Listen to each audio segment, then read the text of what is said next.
Okay guys, welcome to another Blimey. It's been a wee while now. I'm delighted to say I've returned with a vengeance here. I've got one of the cult classic programmers. I'm delighted to welcome creator of Football Manager. I'm reading this off a script, by the way, if you can't tell. Creator of Football Manager and quite possibly the owner of the most famous beard in the video games industry, Mr. Kevin Toms. Welcome, Squire. Good day, Alan. Hi. Good day. Oh, was that a bit of I was going to say an Australian twang there, no? But No, you picked that up a little bit down here. Although I'm living in New Zealand, not Australia, so aye, you so I know start saying things like "Good day, no worries" is actually more New Zealand. I know. I was looking at your Skype initially. You were in the Netherlands. So, where are you from, Kevin? Was it Sheffield you were from? No. No, I'm from Devon. Devon, are you really? Oh, you've not got any kind of yeah. old country twang at all about you, I don't think. No, I never really. I think a lot of us who lived in there didn't have very strong accent, but yeah, I never had the broad Devonshire accent. I can't even do it now. I can't even mimic it now. I've lost it. Lost even that ability now from travelling too much. Yeah. So when did you leave England and move abroad?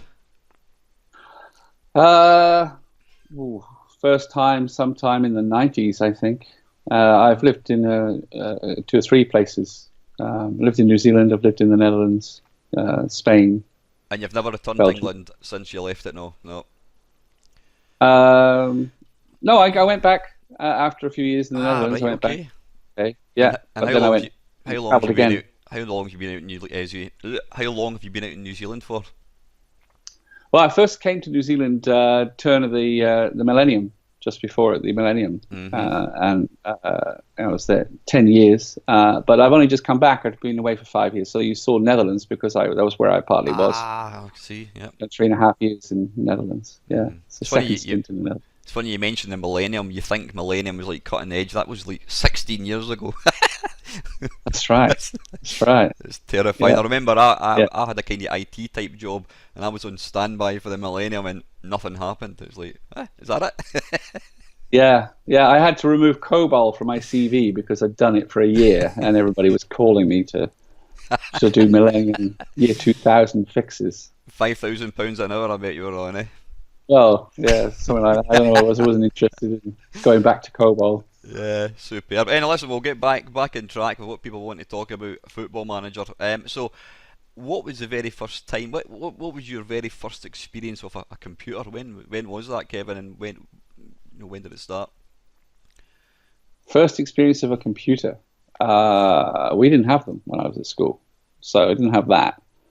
But even when I was at school, computer programming, mainframes was around, and for some reason I wanted to be a computer programmer. I identified that as a job I wanted to do, other than games design. Were games? Which I also wanted to were do. games available at that point? I mean, what year are we talking about? No, I was interested in board games design at the time. Right. Because I was doing games before I was a programmer. I was inventing games before I was a programmer. Board games, playing outside with the ball, football, tennis racket, whatever. It was a kind of natural hobby of mine. So I learned how to design games before I learned to program. Right, I see. So when did you first? What was the first computer you actually used? Was that in your job, presumably? Yeah, a mainframe computer. Sorry, you said that. Yeah. IBM mainframe. When I took a job and I was trained to be a computer programmer, so I learned IBM mainframe, and the first language was PL1, which actually stands for Programming Language 1, which is kind of so it was the first one, number one. Yeah. And then RPG, which is still going. Is RPG a programming language, is it? Yeah, it stands for Report Program Generator, but I mean that is still used a lot. I mean, I deal with people today who are writing in RPG. It's a more modern version, but it's still the same. Okay, basically. yeah. Smashing. So what was the sort of first computer you actually owned, or was it an Atari 2600, or what was your history personally? 2600, was that the one that Pong was on? No, I'm talking about the Atari. That was the sort of the wood effect Atari, VCS we called it back in the. Yeah, I'm trying to remember. There was. I'm sure it was an Atari, but there was one where you played the game Pong on it. I think there was various ones. Yeah, that might have been earlier, but I don't know. could be. But that was the first one I remember, and I remember because I was talking to somebody about it, funny enough, today. I had glandular fever for 6 weeks, and I spent most of those 6 weeks playing that game. So I honed my skills as a games player. And that was Pong you were playing? Yeah, not a very flexible skill I could do much with, but yeah. So I think it was probably, my first system was a Binatone, which was a classic cheapy make. It was a Pong machine, and the only game you could play yourself was squash practice. You had the three balls with the bat. Pretty basic. No, I can pretty basic stuff. Yeah. And then playing Space Invaders on an arcade machine.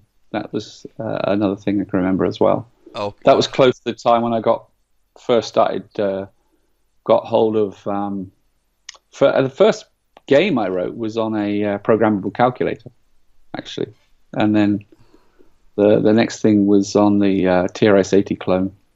And did you own one of these? I take it, was that your first sort of own machine you had? Computer. The TRS-80 clone, Video Genie computer. Oh, Video Genie, yeah. I'm old enough to remember. And then the ZX81 close after that, and that was where Football Manager was written, on the Video Genie, and the Video Genie, which was a TRS-80 really, cloned Korean? No, I don't know. Maybe Hong Kong in those days. I don't know, but that's the version of Football Manager you cannot find. Oh, the TRS-80 really? Version. I've never seen it anywhere because I sold it right at the beginning alongside the ZX81 version in '82, beginning of '82, and launched them both in January.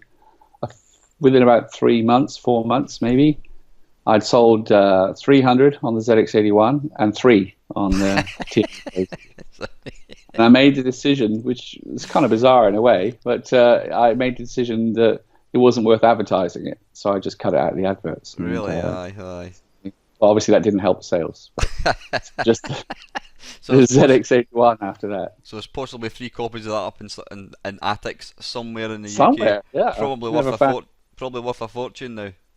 Well, yeah, I wouldn't mind seeing it myself. Yeah, but somebody's got the. Have free. You managed? Is it? Well, they may not. Yes. And presumably it's not available in digital download anyway. You've never found a ROM. I mean, you'd need somebody to own the cassette to actually be able to do that. Exactly. And so I wiped it out myself fairly early on. So, I mean, got rid of it. And I don't have any master or anything of it. So. Yeah. So it's the one that's gone.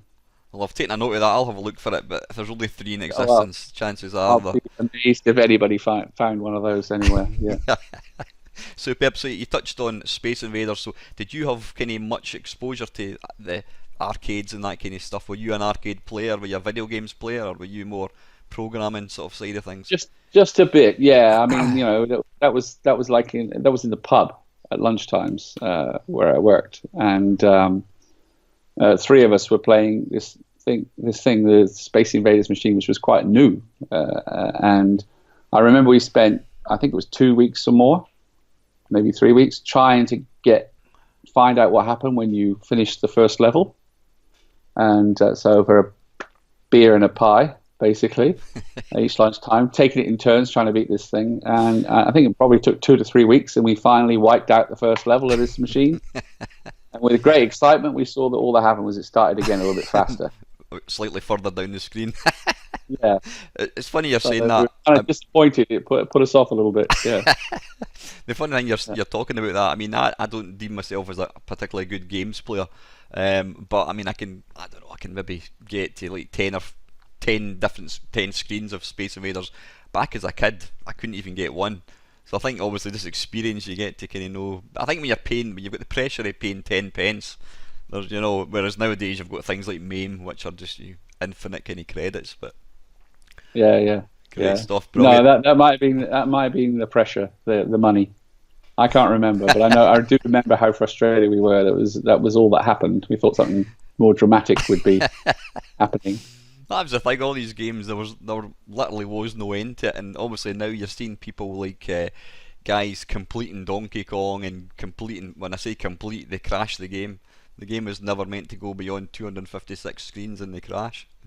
Oh, right, yeah. Well, of course, that's the thing with Space Invaders. They didn't have much memory, so that's probably was a good bit of design to make it speed up, because working within the capacity that it had, that you probably couldn't add much more to it. Yeah.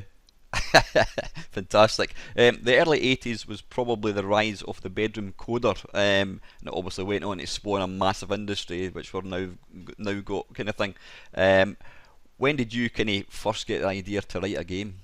And what platform was it on? When you're saying it was a TRS-80, you said. When did you first decide I'm going to write a game?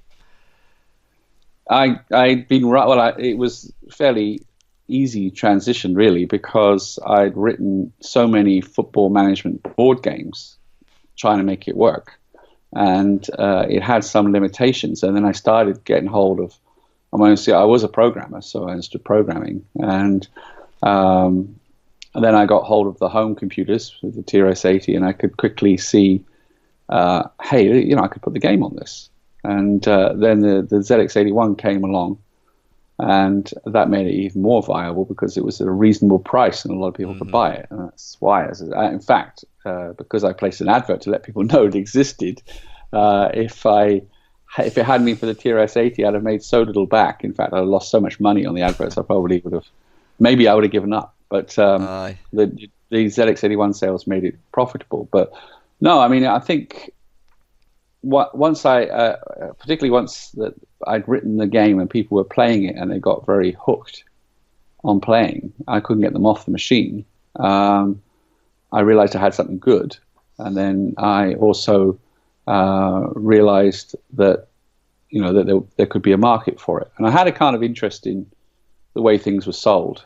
And I incorporated some of that in some of the advertising later from just my observations, like how they promoted movies and things like that. So yeah, you were certainly sort of on the advertising bandwagon pretty early doors, weren't you? Yeah, well, I mean, the thing I'm talking about there is I was living in London, and I used to see the adverts for movies, and probably the most terrifying movie you've ever seen, this kind of thing, which every movie was, which is kind of, or you will ever see, which is kind of, a bit of a problem. But also I noticed, like, for play shows in the West End and other things, they would quote reviews and, exciting ... thrilling ... And I realized it was something like, exciting as it was for me to go to this, I hope to be thrilling, but it was actually rubbish and I had a boring time. But they left that bit out, you see. So when I actually started doing my own advertising, I fairly quickly picked up on the letters that people used to write to me and about the game, and I incorporated what they said. Right, but I had a kind of policy that I wouldn't do the lots of ... If I did it, it would be, I would quote most of what people said, and just to cut out little bits just to make it shorter, so that so it was clear that they did like what and I wasn't trying to interpret what they mislead anybody, sort of thing. Yeah, I completely forgot about that part of it. I do remember Mr. Z from Swansea said, "Yeah, I've been up all night playing this game." I remember that. Yeah. Yeah, and they did used to write and tell me that, and so that I had the letters, so I could, and then occasionally I would go to a computer game show, and somebody say, "I'm Mr. Young, I wrote you that letter. You put it in your advert." So they never minded; they thought it was great, But so I did for that them then as well. Yeah. So did you? Yeah. I was actually down in London last weekend, as I mentioned. Did you ever get Football Manager in Piccadilly Circus, the big floating head? You never managed that. The floating head. No, the floating head. Yeah. Yeah, I don't know how that ended up floating, but it did. Yes, that's true. Or did it float? Yeah. Maybe it's one of these urban myths. I don't know. Because I remember there was a few. What it was some kind of editing at some point. It just cut off the neck and shoulders, and it just became my head. So yeah, it was a floating head. I suppose you're taking up advertising space with your head, so just cut to the chase and have your face rather than your head and shoulders. Yeah, I think somebody just did it. It was editing somewhere along the line. Yeah. Superb. Yeah, I'll live with that. Now, I hope you don't mind me saying this, but you were one of the more probably mature guys back in the day to get into programming. Because of this, were you aware that there was like young upstarts, 16-year-old kids like Matthew Smith and Eugene Evans out of Imagine? They were coming along. And did you think this is a young man's game, or did you think, oh, I'm going to do what I want to do? Well, the answer to that is, would I think it was a young man's game when I was 25? Aye, fair point. Yeah, you were a young man So, as well. I mean, Just the a bit thing older. is that when I launched Addictive Games, I was only 25 years old and pretty green and didn't know much myself. And so, yeah, somebody 17, 18 was younger than me, but, I wasn't 35. I was still pretty young myself, in my 20s. Yeah. I know. Now I might put it that way, but that's different. I mean, I don't know if you know, John Gibson used to work for Imagine Software. He Yeah. was, well, and then he went on to, was it Denton Designs, I think it was. He was known as Grandad when he worked at Imagine, and he was only like 30. But because all the Yeah. kids around him were like 16 years old. It's all relative, isn't it? Yeah, That that's is true. that is indeed. That's true. Yes, I was a very mature 25-year-old old guy. With a Yeah, kicking beard as well. obviously. I mean, for 25-year-old, that's impressive. And the funny thing is, look what you've done. Every bugger's got beards now. That was a I know. look I at know. what I'm the look one what that you hasn't now. started. Yeah, I know. Yeah, yeah. It's a bit scary at the moment. Everybody's the same. We're now setting the trend for no beards. That's Yeah, the yeah, way yeah. to go. I object. I protest. I'm going to be a rebel. That's I think. This is pure rebelliousness. That's what it's all about. All the kids will follow us, Kevin, anyway. So, Yeah, yeah. so when did you actually start? I mean, you also had the idea for Football Manager, and when did you? At that point, did you think I need to come up with a name for a company? And what? Yeah, that actually did flow directly because I remember I used to. I thought I need a name to go. I need to sort of name the business, and it was before I'd launched, the first advert, and I had to put it in the advert, so I needed a name. And I remember I was laying in bed on a Saturday morning trying to work out what I could call it, and I was thinking about the way that my friends, played the game, and I thought, yes, they really get, stuck on it. I can't get them off. It's like they're kind of addicted to it. And then that came into my head, and I thought, it's addictive. I could call it Addictive Games, So that was where the name came from the game itself being addictive. And So I think the actual name itself, the fact it's called Addictive Games, it did kind of grab you. Think, oh, addictive, whereas other games were called, like, you could have called yourself K-Tom's Software or KT, or something flash like Star Fox Software. But Addictive kind of told you, it told you what it said in the tin type thing. It described what the games were about. So yeah, it was quite an instant thing. Yep, Addictive Games, and you just went with it. Yes, I mean, it's the only name I thought. I didn't think of anything else because I was thinking about the game itself and its impact on people at the time. Mm-hmm. Yeah. Superb. So, yeah. So, obviously, the floating head, at what point you've already kind of touched on that, you decided to, you're very, very unique as far as people knew what the programmer looked like. When did you decide to do that? When did you decide, I think I'll put my face on an advert? Or in the cassette. That was directly from attending, I think it was ZX Microfairs, and other. I think went to a couple of other shows as well, and talking to people. And I'd been selling the game for a while at this point, and I would talk to them at the show and talk to them about the game, and then people would come up who played the game, and I would talk to them. I said, "Oh yeah, well I did that because," and blah blah blah. They said, "You wrote it." And I said, yeah, oh, right, and then they're very interested in that, and because they just thought I was a company guy, and I had several conversations like that, and I just thought, well, people are actually interested in this because this is my design, and I knew that the style of it was my own, and of course it was quite unique at the time when a lot of people were copying arcade games. This was a completely different game, it was, completely different concept, and I thought, well, if people are interested in the fact that I wrote it, isn't that the same as music and books?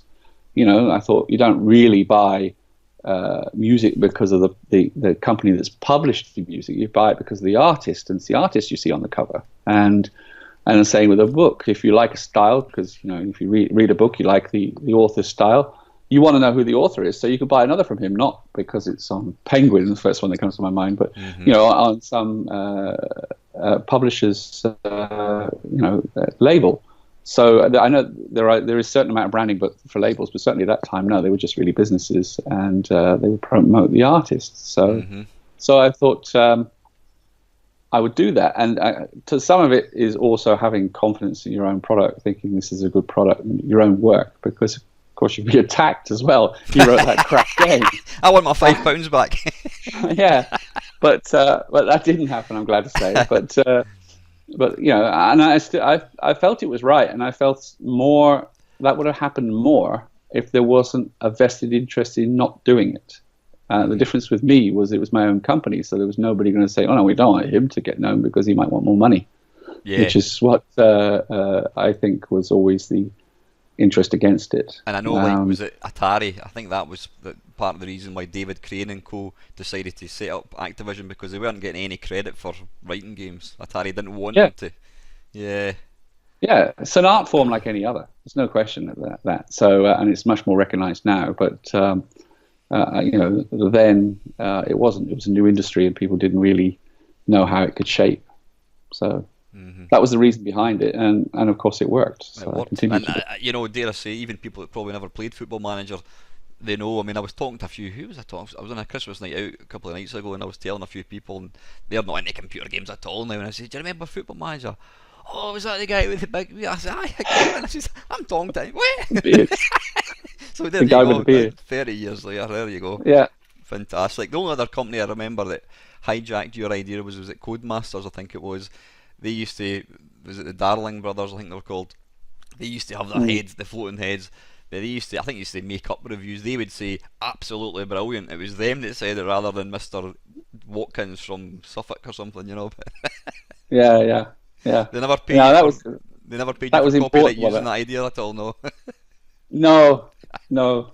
But that was important that it was real people. Yeah. I must admit, I remember at the time seeing that, thinking, yeah. So it is.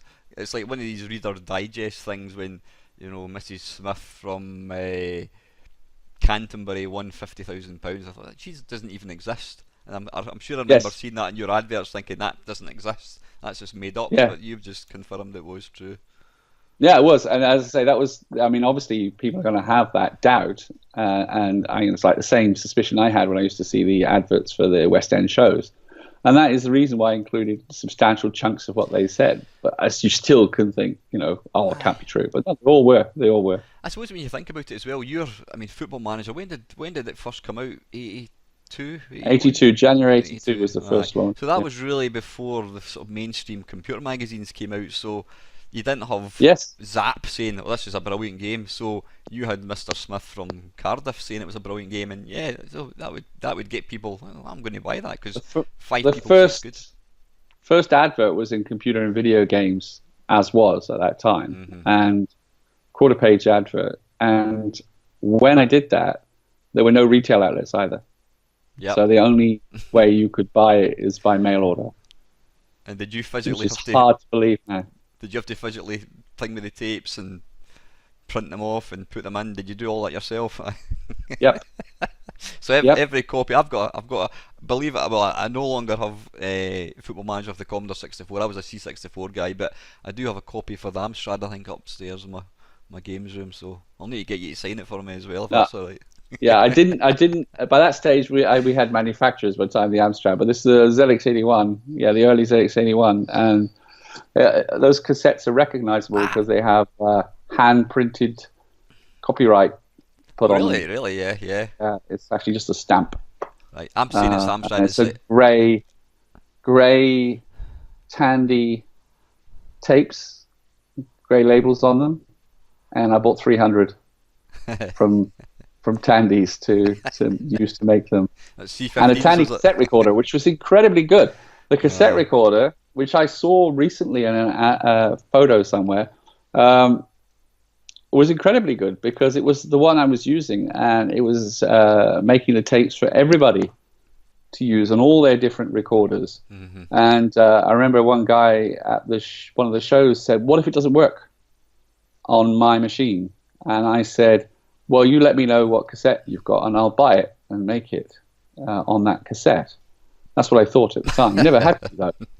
I never had to. That was the amazing thing about it. It made, by chance, very compatible audio recordings that work on everything. So, Yeah, yeah. but it's just a normal. I don't know how much it costs. 40 quid from the Tandies or something. It's actually it's an Acorn Electron one I've got upstairs, not an Amstrad. Yeah. So Oh yeah. that might Yeah. be one. That I was might have still to late. dig it out and let you see it. So Yeah. superb. So what actually? Well, you've already kind of touched on it, Kev. You don't mind me calling you Kev, Nope. Not at all. Kevin? Excellent. Or Mr. Tom's, sir. Yeah. No, not Mr. Tom's. Yeah. That would be a bit formal. Mr. T. I'll go with Kev. That's okay. Right. You'll What? start calling me Tom if you do that, and that's very common. Thomas. What did you say? Tom. Tom. No. Like email addresses where it's Tom's Kevin, and people call me Tom. Ah, I get so many emails to Tom. aye. I get that. I get that all the time. Being called Alan Stewart. I get Oh my yeah. email address is Stuart Yeah. Allen at work. I don't know why they do that. And they call you, "Hi Stuart," and you go, "My name's actually Alan," and then they reply to you, "Sorry about that, Stuart." I'm like, I give up. Yes. That's right. That's right. You can't blame them really, but yeah, it's very common. Yeah. So yeah, you were talking about Football Manager started off as a board game. Did you actually ever produce that, commercially, or was it just something you knocked up for your mates to play? Yeah, that's what I did, just for my friends. It never was commercial because, well, I mean, I did some okay games, but the things that I couldn't get working always frustrated me. The obvious one was the league table. League table is a kind of fairly complicated calculation. You can't do that on a board game. You have to fake it and say, if you win, you go up so many spaces, and if you lose, you go down so many, and this sort of thing, or depending on the goals you score, etc., etc. And I guess fixtures, of course, yeah. And for the FA Cup, it would be, the actual draw. These things are all a bit clumsy in a board game. So that's what I meant when I said that I got hold of the computers. I mean, there's already a program, and I got hold of a home computer, and I thought, I can do this game the way I wanted to do it. All the problems I've always had, I can fix them. And sort of because I can random make statements and that kind of stuff as well. It can do like draws and that, I suppose. Sorry. No, I'm saying, like, obviously you've got like randomised statements which you can't really do in a board game as such, for like making draws and predicting scores and Yeah, things. that's right. That's right. Yes, right. I mean, the fixture list would probably be fixed, and so it was more fun, basically, and the other teams' results, etc., and do all that and incorporate what actually is happening with the other teams. So yeah, immediately I thought, I can do this and do it the way I wanted to do it. But the number of times I've made games using cereal boxes and cutting out the back of cereal boxes. Blue Peter generation. I like even me. worked in a supermarket once, and I used to take. Where did I get those cereal boxes? Because they must have been selling them. So I got some boxes anyway out of the supermarket. Took them out. Oh, great! They're boards for games. I took them home.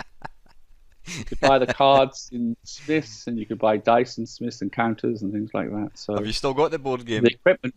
No. No, that's a long time ago. Yeah, That'd be worth a fortune as well. yeah. I could probably do another one now. It'd be quite fun. But Funny, the thing is, Kevin, I'm not aware of any football board game.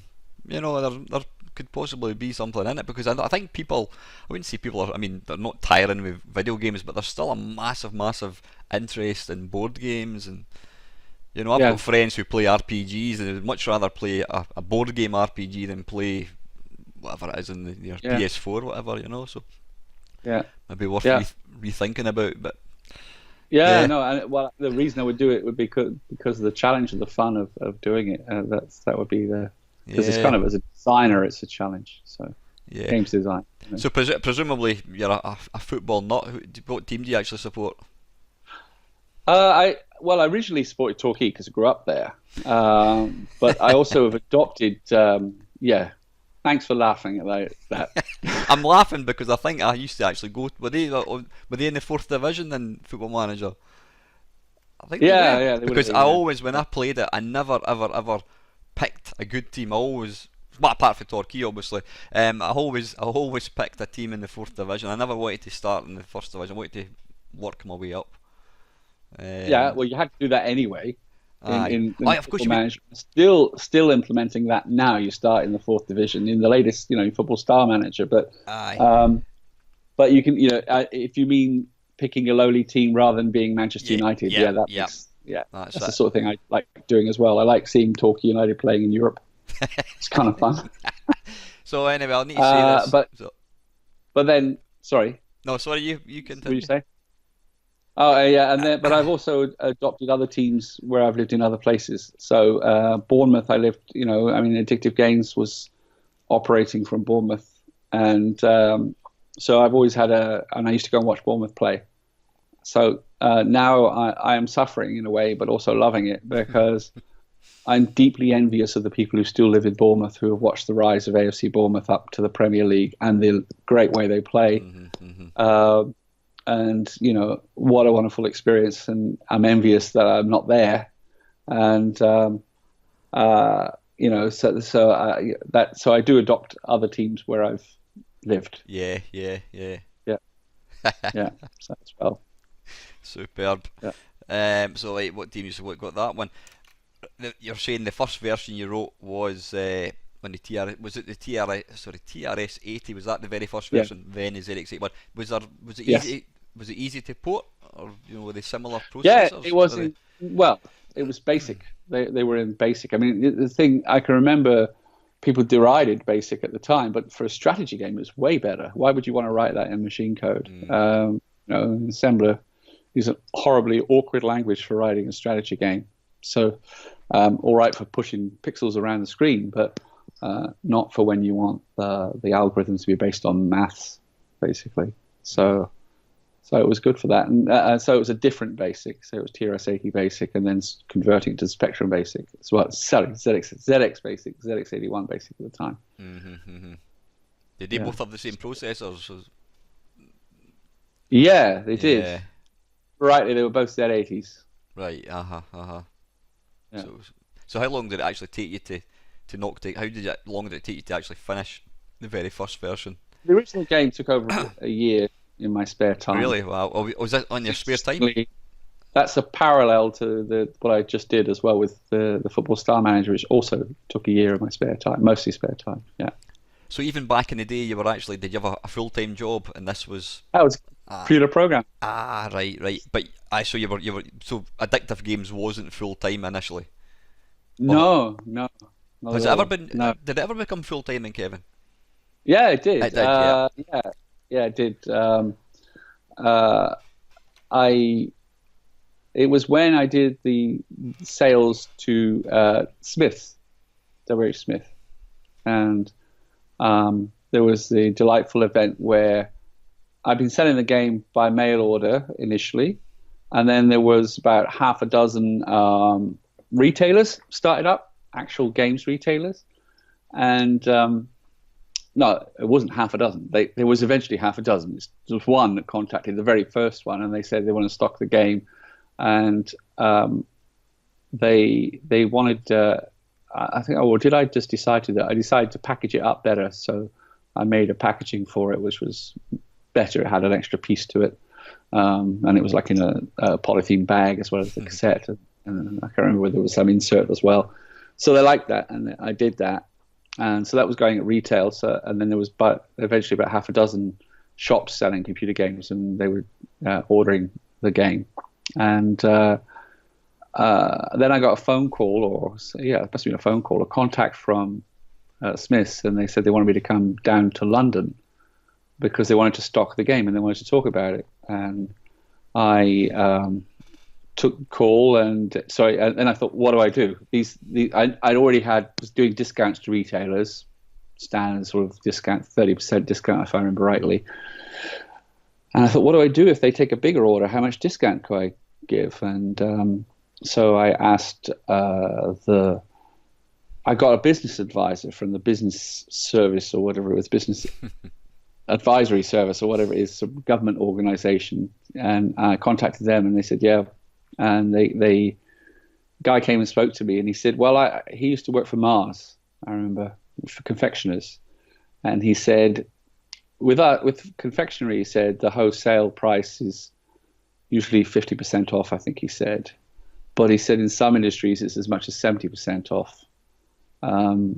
But he said, so that's the normal. I can't advise you for games because it's a new industry. He said, so there's nothing to go by. So okay, well, I got the information, and I remember thinking to myself, well, I guess if I get 60% discount, I'm doing all right. I don't want to go less than that. 70% would be painfully bad, and maybe I could get something better than that. I'd aim for 50, but accept 60. I think that was what I was thinking.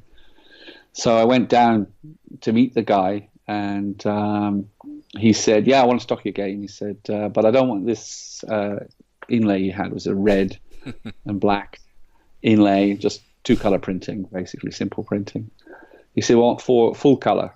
He said, we have to have full color. We won't stock it. Can you do a new inlay for it? And I said, yeah, I can do that. And he said, I want 2,000 first order, and I want 55% discount. And B, being a tough negotiator at the time, said, okay. He was probably willing to come down as well, but that was my ploy. Okay, yeah, that was tough, really. Push back hard, agree immediately. Yeah. So then I had to go. So he gave me the order, and then I had to go and get the inlay produced, which meant I actually designed that cover. Got a local artist to produce it. Found the original painting not long ago. Really? Yeah, it was basically an artist at the printers, and I had the idea of the cup, the FA Cup, with the 2 footballers. Oh, I remember that. Yeah. The ball around it, and I still like that design now. And then later, I did the logo as well. So I had a kind of sense of how I wanted to be a used artist to sort of implement it, and very happy with that inlay. So that became the cover with the big cup on it and the 2 footballers, and then the Addictive logo. And then I did that for Smiths. And so about a month later, we got I was working, still at work. At that time, that order for 2,000 was a fair chunk of my annual salary, right? And so I was at work, and I got a call from my partner at the time, and she said, "Oh, we got a new order from Smith." I said, "Really? Already? It's great. They've sold through already, so they're buying some more." And she said, "Yeah." So I said, "How many? How many are they ordering?" She opened it up. And she said, "Oh, it's 100." Oh, I said, "That's good. That's great." And she said, "No, sorry, it's 1,000." Oh, it's 1,000. Like that many in 2 months, 3,000. I said, "Oh, right. I'll definitely be able to give up work and do this now. It's full time, because 3,000 was about the amount that the amount of money that I got for that was about the amount I was earning in a year. So I could give up work and focus on trying to make this a success." Yeah. When I got home, the order was for 10,000. She couldn't read properly. She wasn't looking properly. Yeah. So obviously the decision to give up work was made at that point. Awesome. It's quite funny you're talking about. You're talking there about taking your idea to this company. I don't know if you've watched The Dragon's Den. It's a program on BBC. I don't know if you get that. Yeah, well, you can probably imagine if you went to pitch to them back in 1980, they'd probably laughed you out. "Oh, this will never take off." And here we are, we're in an industry that's now bigger than Hollywood. It's just. Yes. So I can remember. You just triggered another memory, actually. That I spoke to. I had to get accountancy. So all these steps that you have to take, which are all new to you as a guy as an old guy. An old 25-year-old guy over the hill. 25, 26 years old. Yeah. But yeah, they were all new things, and one of them was accountancy, and I had to get an accountant and that sort of thing. And I got recommended, which I think was a bad recommendation at the time, looking back on it, to Pete Marwick's, which is a huge accountancy firm. It was their local office where I was. And I went to see them, and I talked to them about what I was doing. I was doing this computer game. Computer games, right, yeah. And I explained what it was and everything. And they said, "Okay, we'll set this up for you and everything. And then if it fails, we'll make it that it's as painless as possible to you." I said, if it fails. And they said, well, yeah, I mean, you don't know that it's going to succeed. They said, think skateboards or something. I can't remember. I think they're quoting skateboards or something at me, saying, it came and it went, and this will come and go. And I fundamentally disagreed. I remember at the time with them, because I didn't see this as like as some new fad out of the blue. All I saw it was something that had been going for thousands of years, people playing games, just in a different technology. So they were seeing it as like it was, the pet rock or something like that. And I was seeing it as just an evolution of something that had been around a long time.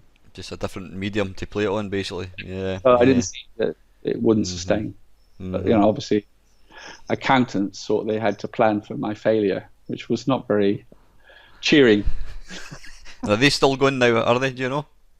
Is there accountancy for them? Or they are, unfortunately. It's a firm called KPMG now, I think, yes. But many mergers since. It's a huge company. Yeah. Just pen them an email, remember me? Yeah. Yeah, that's right. Get it they already were a multinational then. So, as I say, when I say it probably wasn't the right recommendation, I think I didn't need a multinational accountant. I just needed a local one that understood the business. I suppose as you say, you were just virtually you're making up as you went along, because there was no template out there before, right? So it was... No, and this was where what happened there was I probably asked, because I'd used this business advisory service, and I probably asked them, and they said, "Oh yeah, we recommend Pete Marwick or something," which is a important accountants, but that wasn't really the right recommendation for me, one man business. But it was okay. Excellent. One of the very first games that I was quite late on. I wasn't one of these lucky people that parents bought a computer. I had to save up and buy my own one. So I was aware of computers, but I never actually had one for quite a while. But the very first time, I would probably say one of the very first video games I ever saw was Football Manager. I think it was on the ZX81, and it was actually in a video shop, and they were hiring it out. You could hire it for like so many weeks, which was quite interesting. Yeah, right. Probably illegal what they were doing, but yeah, I remember the royalty check. Not. I've still got their address, but I think they closed in 1982. Yes, so I remember all the justifications for piracy. I used to find them very entertaining. Thing is, Football Manager's not a game you could hire for one night. You just but all the justification, and the I've got to have a backup of my game. I used to say to people, you have a backup of something that you play, and you need a backup of it. Yeah, in case it ever breaks. So do you have a backup of your kettle in case you can't make a cup of tea? Because it's about as important and urgent as that, or maybe the kettle's more urgent, in fact. That's debatable, I suppose. But I used to argue back when people used to say all this rubbish. It was all just, I can make a copy. That's all it was. It wasn't like I need a backup. It's I can make a copy. Great. I won't have to pay. I suppose it was. It was nobody knows what it was. It's just because you could. All these justifications, just there was no need for it. Yeah. They cost a few quid. They weren't like backup of your business system. Yeah. People only did it if they could. That's all. Yeah. It'd be several years before I finally got a Commodore 64. What was I saying there? Picked up, FM, Football Manager, and I remember picking up Football Manager from just what you're talking about. It was a local computer store. This was before. John W.H. Smith wasn't really that common in Scotland. It was John Menzies. Menzies, or John Mingus. That's the way Scottish people pronounce it. So John didn't know that pronunciation. Yeah, so John Menzies didn't. Computer games weren't available in the high street store at that point. There was a guy, he was called Riagostini, he was an Italian. Now he set up a computer shop very, very late 70s, and of course what would that be? I would be probably about 12, 13 years old, and we got to know about it. And we used to go into the shop, and depending on what mood he was in, his shop was the size of my living room. It was just a single room, and he would, depending on what mood he was in, if he had customers, he would let you play it. But he was primarily an Atari dealer. You know, it was all Atari stuff, and I eventually started getting a few games with the Commodore 64. And I remember picked up Football Manager. Now I've got to say, Yep. when I first loaded it up, I mean, I can't remember. It must have been one of the first games I had. I was a little disappointed with the graphics. I thought, but within What, the half an hour, state-of-the-art 3D graphics? yeah, aye. But literally within half an hour, it was like, wow, this is just awesome, absolutely awesome. Yeah, it's never been about the graphics. It's Uh, always been about the gameplay. Yeah. Aye, oh, absolutely. I mean, so I'll just what was I saying here? I mean, I'll give you. This is a true story. My mate Don McNeil, who I'm still good friends with. He came down to my house one night and I said, "Oh, I've got this brilliant game, Football Manager." And we loaded it up, and that was when I think we're working. We'd left school, we're working part time, or we're still at school but working part time, whatever. And he came down to my house, and we sat in my bedroom and we pulled an all nighter. We played it literally from 7 o'clock at night till 7 o'clock in the morning. And I think we went on to win the FA Cup and we got promoted to the first division. But one feature, bug, or we'll call it a feature, that I discovered. I don't know if you're aware of it. If you sold a player and then you received an offer and you turned it down, he would then become injured. And then if you Yeah, played a game, yeah. he would then go up to full health. So we used that feature, and we used to sell every player and then say no, you know, bum bum bum, and then within about 3 or 4 games, all your players were at full health. Right, One right. annoying thing, one slight thing I used to, you would build up a fantastic team, get them all 5 ratings, etc. And then when you got promoted, they would go back, fives would become ones, and was that Yeah, deliberate? yeah. It was deliberate, and I've been criticised for it more than once. uh, they didn't become ones; they randomised, Oh, was and that what it was? it was deliberate. So it was possible for a five to become a one, but they wouldn't always. And the reason I did it at the time was, I mean, obviously with the limited capacity of the machines, you know, there was only so much I could do, and I wanted to ensure that the challenge was always there, so that each season was a fresh challenge. So I didn't want to get to the Aye. situation where you had a perfect team and you just kept winning and winning and winning. I wanted you always to have a bit of battle in it. You know, with the football style manager, I've been able to do things more subtly and not have to do that. But I mean, I've actually had people ask me, does that happen? And I said, no, it doesn't happen. It's like, obviously, it was painful for people, but it was designed to keep the gameplay going, which is kind of what I try Yeah, mostly yeah. to do. So it keeps the fun going. But yeah, and there's a certain amount of, you know, frustration that is also fun. Like when, you know, the goal at the end of the game, which makes you lose, and then you miss your promotion. It's, it's actually part of the drama that makes it fun. What was interesting, equally frustrating, was some games you would maybe get 20 highlights, and other games, you know, you'd be top of the league and you'd play the bottom of the league, and they would score and it was finished. They're like, wow, wait a minute, I need to get a Yeah, chance to get back in the game. Was that all yeah, random? I that's take it, right. yeah. Well, it wasn't planned, but it could happen. I mean, it was there was nothing. One of the things about the highlights, there was nothing pre-planned. I mean, I mean, I guess I'm in some ways a purist about games design, and it's. I considered it critical that there was nothing. So I considered it critical with the animation that there was nothing predictable.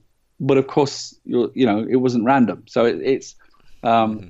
very important design point that it mustn't be random. And you think, well, I don't know what's going to happen. It seems to have nothing to do with, the skills of my players or what I've done, strategy or whatever. That's not what I want. But I also don't want you to say, I know I'm going to win now. I've got the best Aye. team. I'm going to win this easy. But it also should be true. I've got the best team. I should win this. And if you watch real football, you'll see exactly the same thing Yeah, happens because, what was it? Manchester City against Leicester in the last 24 hours or so. that's That right. was an Yeah, unpredictable result. yeah. Yeah, and you play my games, and the same thing will happen to you, and it'll just really be painful. that, I've, that was a bit I've similar. had Yeah. defeats like that playing my own game, and Always found that I think morale was the big thing. If your morale was high, even if you had sort of rubbish players, that seemed to be the thing. If your morale was high, you went on to win the game usually. It's when that was low, you tend to lose games. It's a funny thing because people think it has more influence than it does, but it doesn't. Really? It doesn't have any more influence than any other of the attributes. Right. But there is the thing that was deliberate, that if you're losing and you've lost a lot and your morale's really low and you get a win, it'll give you a good shot in the arm. And the reverse is true too. A winning team gets a big knock. And so I found that. Yeah. That's the way that it can have an impact, because it can have a fairly sudden change, and therefore it weakens your team. Mm-hmm. But and again, I would make an analogy to reality. Manchester City. I'm sure that their confidence is knocked at the moment, or West Ham would probably be a better example, where their morale has been very low, and the team with lots of talent has just not been performing. Yeah. There may be other reasons, but that definitely has an impact. and as you know, a team that's been losing a lot is at the bottom. One win can give them a tremendous shot in the arm of confidence, and they play a lot better as a result. So it was always possible to turn that around, which was good, because if you're at the bottom of the league and you're never, even if you win, you're not going to get anywhere, then you're going to stop playing the game. So I suppose that helped to kind of keep you on the sort of edge of your seat type thing. Yeah, it give you a lift, and then of course the gradual building of your team as well gradually starts to turn things around as well. But it does depend who you're playing against. Mm-hmm. If you get a bit of luck and you play against somebody weak, that might be just the time. In the current game, the Football Star Manager, one of the tips I've said is that playing at home has an impact. So you might choose that moment when you're playing at home to gamble a bit more, or even you can do one of two things. So you can say, like, this is the time I'll put all my best players in because I need this win and I got more chance of getting it now. Like, rest players when I'm away and bring them in when I'm at home, because my morale is low and I need some success. And so there's the sort of things you can trade off there, or take into account you're playing away and you need to put your stronger players in to combat the other team or have a little bit of an edge. Yeah. So I've added more, basically. Yeah, I think one of the appealing things, and we'll touch on other games that I've written, but one of the big appeals for myself and probably a lot of people was the fact that you could customise players. So, me and my mate Don, we were the strikers. We had the best energy and the best skill and that kind of thing. So was that always a conscious thing to put in there for that reason, that you could change players' names? And yeah, well, yeah. I mean, I just thought it was a fun idea, and and it's still important that I want to do that now. Yep, there are actual digital versions of Football Manager, and they've got like Gaza and all that. They've actually been, I was going to say current, maybe Paul Gascoigne's a bad example, but people do keep it up to date, which is quite incredible. And following on for that, it's interesting when you play it now. I mean, I still do play Football Manager from time to time. Kenny Sansom and all that. It's like a snapshot in time of 80s football. Well, yeah. I mean, people have written to me since I released the mobile, the Football Star Manager version, that they really like the fact that I deliberately put the original teams and people like Kenny Sansom is in there. Sprung to mind, although you've got other players in there as well, but the starting squad you get has those players in it, and people really like that. You think they'd say, "Oh, it's old," but because it takes them back. This nostalgia part. Aye. Can't let this one go. Lackey Scottish teams. What happened there? Lackey memory, was it? Scottish teams. Yeah. In Football Manager. In the original game. Yeah. Well, it was all English teams. Yeah. There was never an option to put Scottish teams in. Well, yeah, you could customise it. Yeah. But no, there wasn't any German teams. There wasn't any other teams either. Customizing thing helped with with people from other countries playing. Yeah. I suppose memory. There was no. I think it was logical at the time because there was the English League and the English FA Cup. So you had the Welsh teams because they played, but there was no Scottish teams in those competitions. So yeah. That was it. Yep, fantastic. Now, what I've got to say, Kev, I'm Scottish, but I'm not actually a particularly big football fan. I'm really not. It doesn't really interest me that much. But what was interesting was I loved Football Manager. So Yeah. it's whatever it was you managed to bottle up in that game. It was very successful. I guess, possibly for me, it could have been American football. It could have been baseball. It could have probably been based in any sport. But I think the way you did it was very clever. I mean, I did actually contact you initially about are you going to put graphics into the new version, because the graphics for me was a bit would sit on the edge of your seat and you're just watching it and watching it, and the white noise when you scored the goal. But Yeah. that was, I mean, it was crude graphics. I hope you don't mind me saying that. It was crude graphics, but it didn't matter. You fill the gaps in. As far as I was concerned, you'd get the white noise of the crowd, and then you'd get the couple of defenders, and you'd go, come on, come on, come on, and you knew pretty quick he's going to score because he's up high, and he'd come down and go. You could just sense it, but it was. You it was could be riveting. sure. I guarantee that you didn't know for sure, because that was deliberate, as I It said. was whenever he was in front of the goal, he would usually just kick it straight to the keeper, Yeah. or else put it. Yeah, there was probably some things that were a little bit predictable because of the way it would work out. Yeah, there was never anything What predetermined. So was there an algorithm, if that's the right word to use? Was there something you programmed where if if a team started to score 3 goals, they would then go on to score 5 or 6? The more goals they scored, did the likelihood increase that they're going to score even more? Or was that just no, it was related to the attributes of your team, and so your defense, midfield, attack, morale, and fitness, energy compared to the other team, and that affected what happened. So if you're the better team, you would get more attacks. Basically, that's essentially what was driving it. So was There's that nothing yeah? pre-programmed in that way. So each attack was completely fresh. Nothing. What was important to me was that when the attack was happening, there was no final result known. Right. Okay. So it wasn't predetermined then. No, there was no set of predetermined ones. That's a critical games design thing for me. Right. Okay. I mean, where you saw things as becoming, you thought predictable, was probably because you saw it a lot, and certain positions happened that tended to go a certain way. But there was no each time the player is kicking the ball, what he does is not predetermined. That's interesting. I suppose it would have been easier. I mean, I'm not a programmer at all, but I could imagine saying, well, right, you've got 2 teams. One has got a total points of 50. This other one's got a total teams of 1. So therefore, if you throw a dice 49 times out of 50, it's going to go to the better team. So we'll make the score 5-0. What we'll now do is we'll just show you highlights that will give you a 5-0 result. But you're seeing each time it happened, it was going to be sort of, you didn't know the result until it actually happened. Yeah, that's right. When the player had the ball, nothing about what happened next. The only thing, well, as you know, the players' positionings were random, how they started the attack, and what happened next was not known. So I could watch the game, and I didn't. I mean, I wouldn't have enjoyed it myself if I could watch the game and say, I know with that starting position, I know what's going to happen now. But people used to convince themselves that they did, as you did.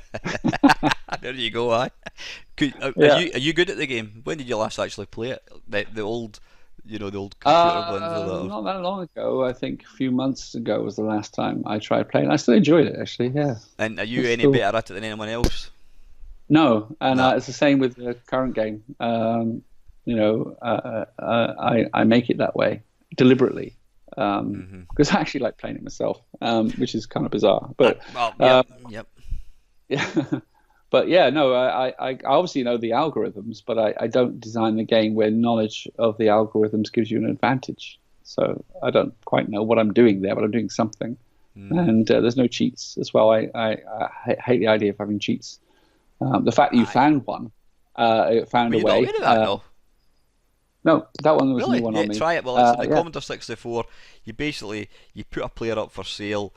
Manchester United will offer you 600 quid, and you just say no, and then he becomes injured, which was always a bit annoying until we thought, oh wait a minute, how come that guy's energy? How come he's gone from, his health's gone from like 10 to 100? So that, all you do is, I think you can only make one. You can only offer one player for sale each turn of the dice, sort of thing.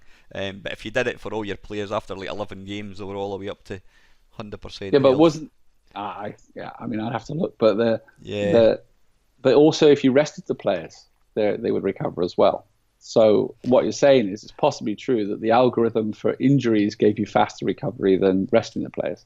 Right, I Maybe. see. Yeah. 'Cause it made him injured, and then you couldn't obviously use him for that game. But then the next turn, his health was way up, so we utilised that to get sort of full strength. If they didn't play, they'd also go up. So if I made a mistake there, it was making an injury more effective at resting your player than resting a player. Yeah, So you need to try that one out. could be true.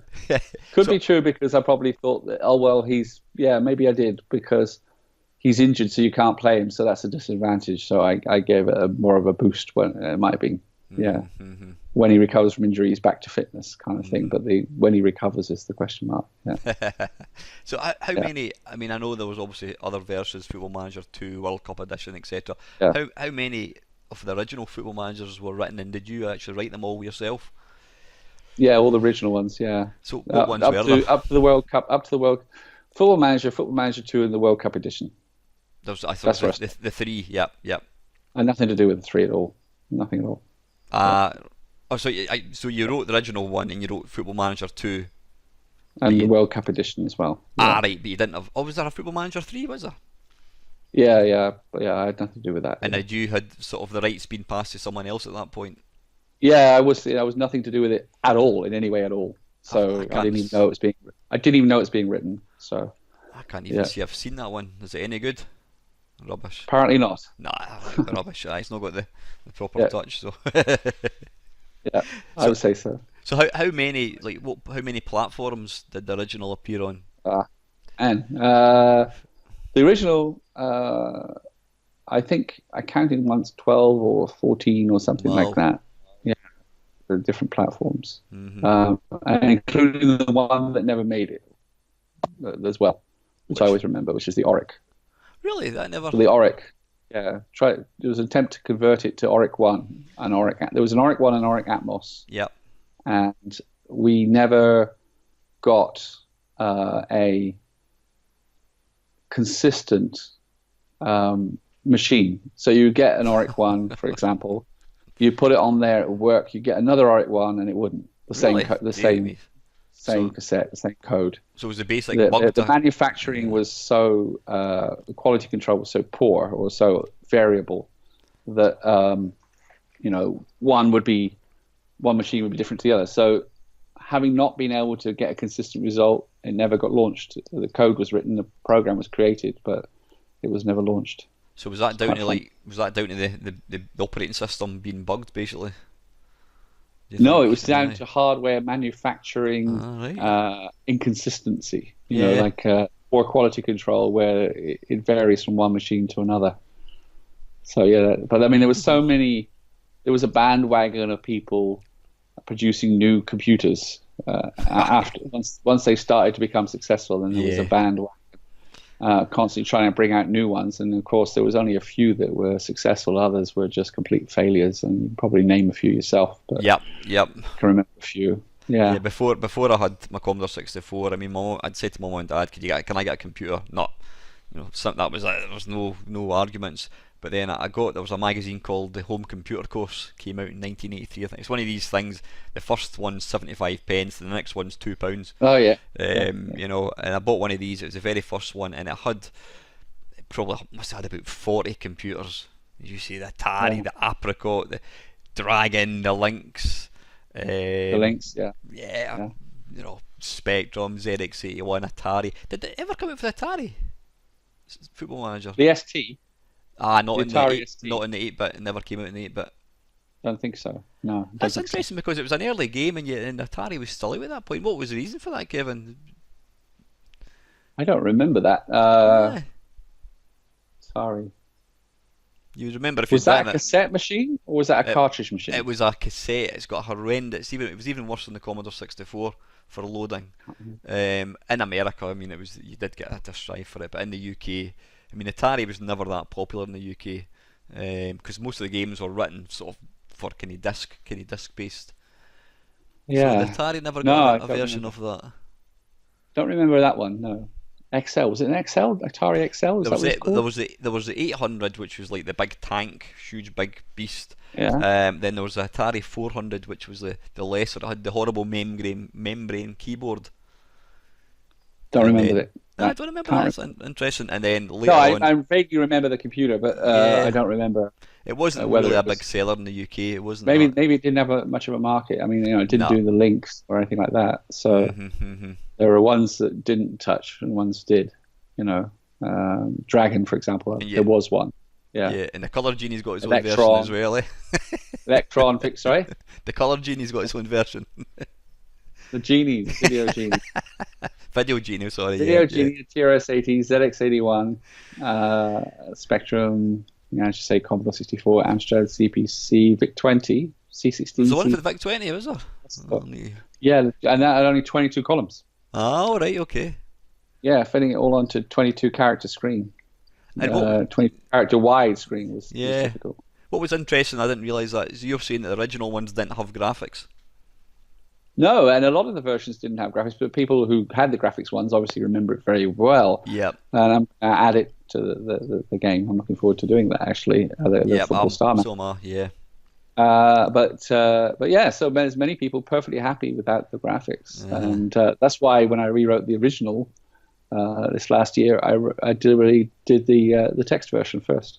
Which Because was I'm the basically original. following Aye. the same evolution. Yeah. Yeah. And there's another reason too. If it works, the gameplay works in pure text, then it works. And you don't spend a lot of time doing something when you haven't got the core working. So the text version is playable. It's a lot of fun, which says I've got the gameplay right, the balance right. Mm-hmm. So what was the first version to introduce graphics? Was it the Spectrum, I'm guessing, was it? Spectrum, yeah, because what happened, it was about the autumn of 1982.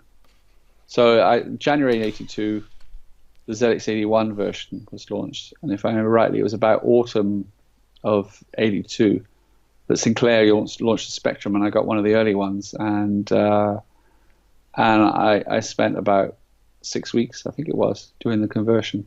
Learning, of course, the Spectrum was part of that, and the way the graphics worked, and using Boolean logic for it all as well. It must have seemed But like yeah, a... it's a bit of a vision of like how it could work in my own mind, and then implementing it. Yeah. Mm-hmm. I'm guessing going from like a ZX81 onto a Spectrum with was it the 16K version you first read it on, or was it the 40K No, it's one? 48K. So all this memory, and colour graphics and 16K was full on the ZX81. Once you added the extra stuff, then it needed 16K wasn't enough. So it was always a 48K game, always. Yeah. So here's the $1 million question. What's your favourite version? If you were going to play it, if somebody says Spectrum. Yeah, because is it? Yeah. Because there was a purity about writing that, and it was the basis of all the others. When I wrote that, it was before a lot of other things got more complicated with the business and everything like that. It was very much focused on the game. Writing the Football Manager 2 and the World Cup edition were much more painful experiences than writing that game. So of all the versions, it's always still my favorite. Mm-hmm. So the game evolutions were written in much more stressful environments than that game was written. Yeah. So I could enjoy the game's design. If somebody said to you, Kevin, I want to play an 8-bit version, what would you see as the best version to play as opposed to your favourite one? Probably the Amstrad CPC. Really? I think it was the one I liked. Yeah. And why is that? Why is that? I think I liked the machine. I think I found it pleasant to use. But I think that was it. But yeah, all the Spectrum. I'm not hearing the Commodore 64 I've got a here. lot of loyalty to the Spectrum. Sorry.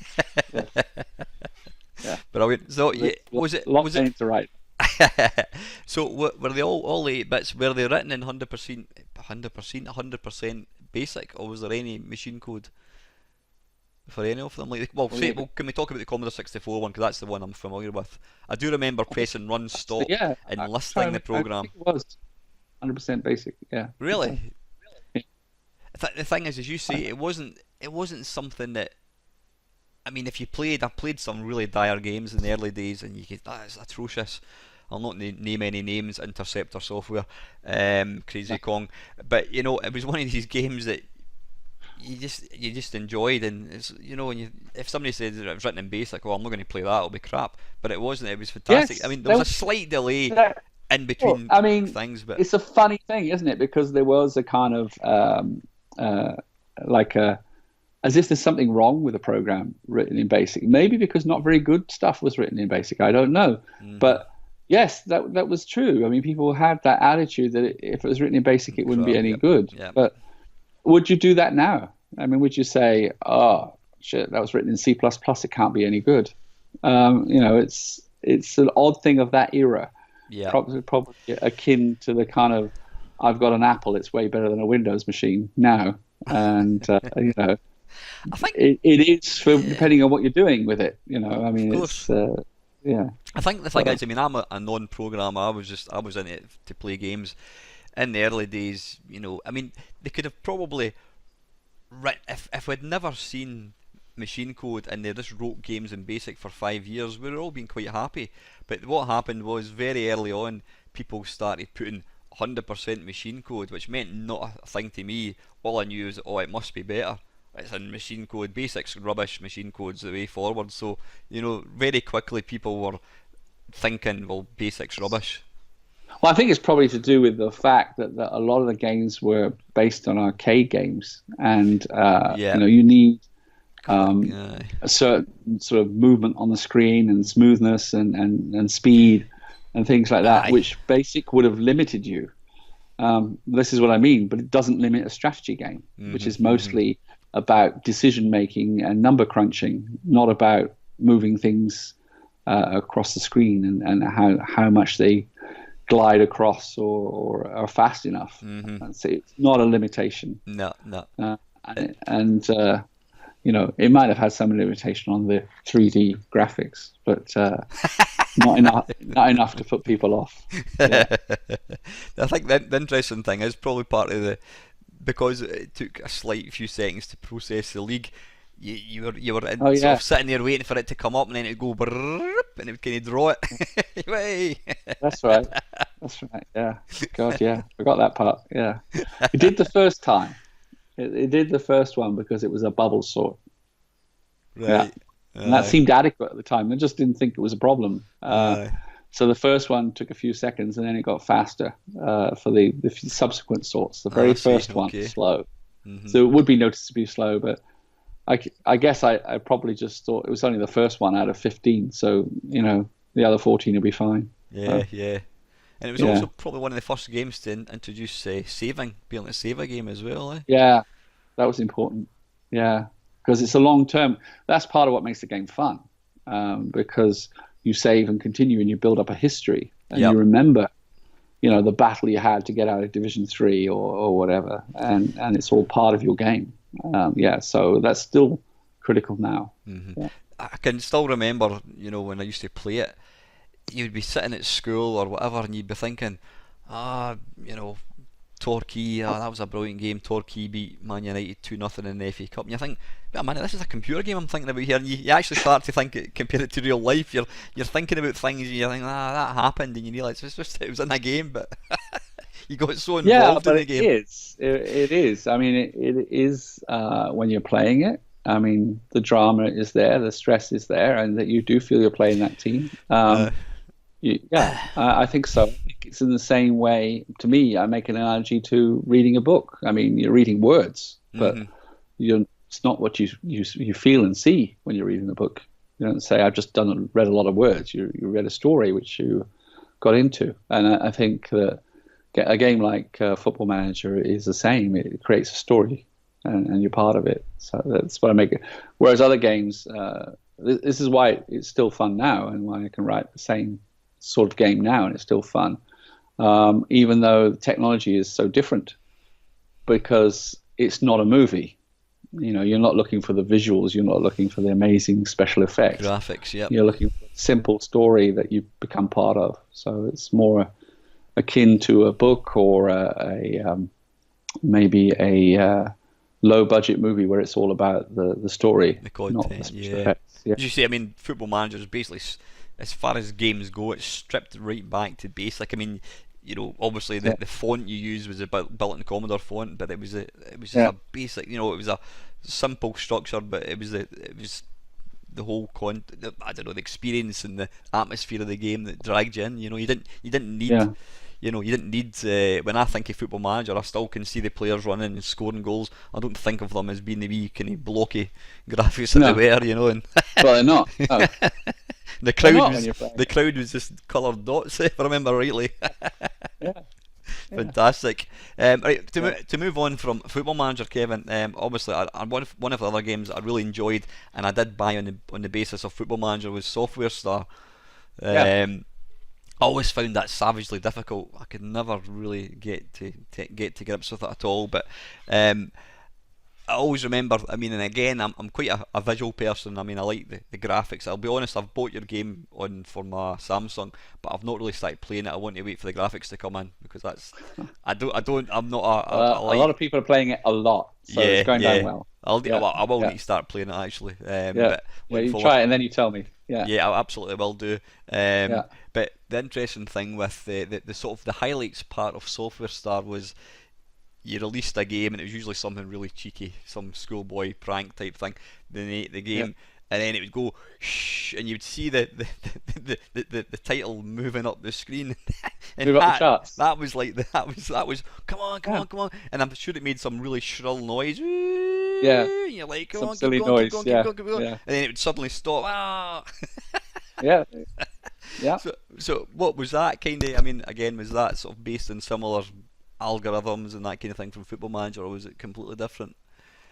Well, it was definitely completely different, but the design style is my own, and a lot of people liked that game. And of course, it was overshadowed by Football Manager, partly because of the subject matter and partly because of its.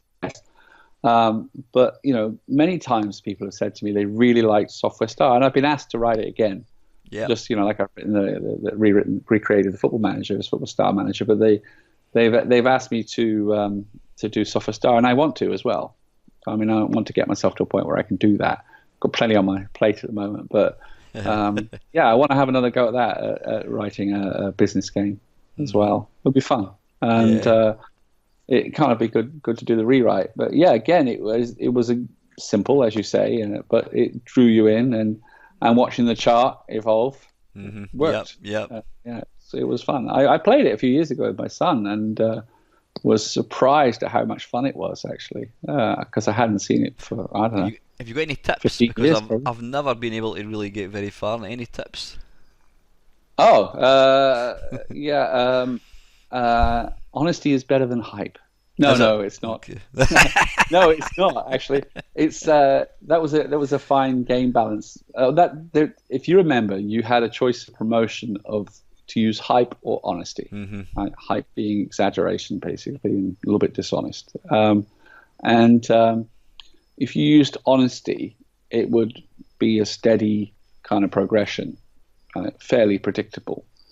But if you really wanted to shift it, you needed to use hype, and then it would progress faster. But it might not. So the difference was that hype would give you more success, but it was risky because people might not believe you.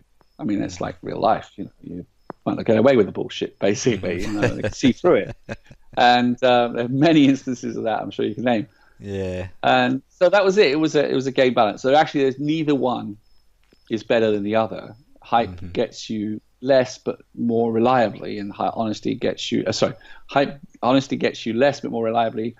Hype gets you more but more riskily. So it's one of those game balance things to choose. Yeah. But the interesting thing is that somebody actually wrote to me and complained about that game element, and they said they felt it was morally wrong that I created something where somebody can benefit more from hype, therefore being dishonest, than from being honest. Dear me. And I felt that I didn't really have that responsibility in the game. It wasn't a serious thing, you know. Yeah. But yeah, I actually got a complaint over that. The hype could be more successful than honesty.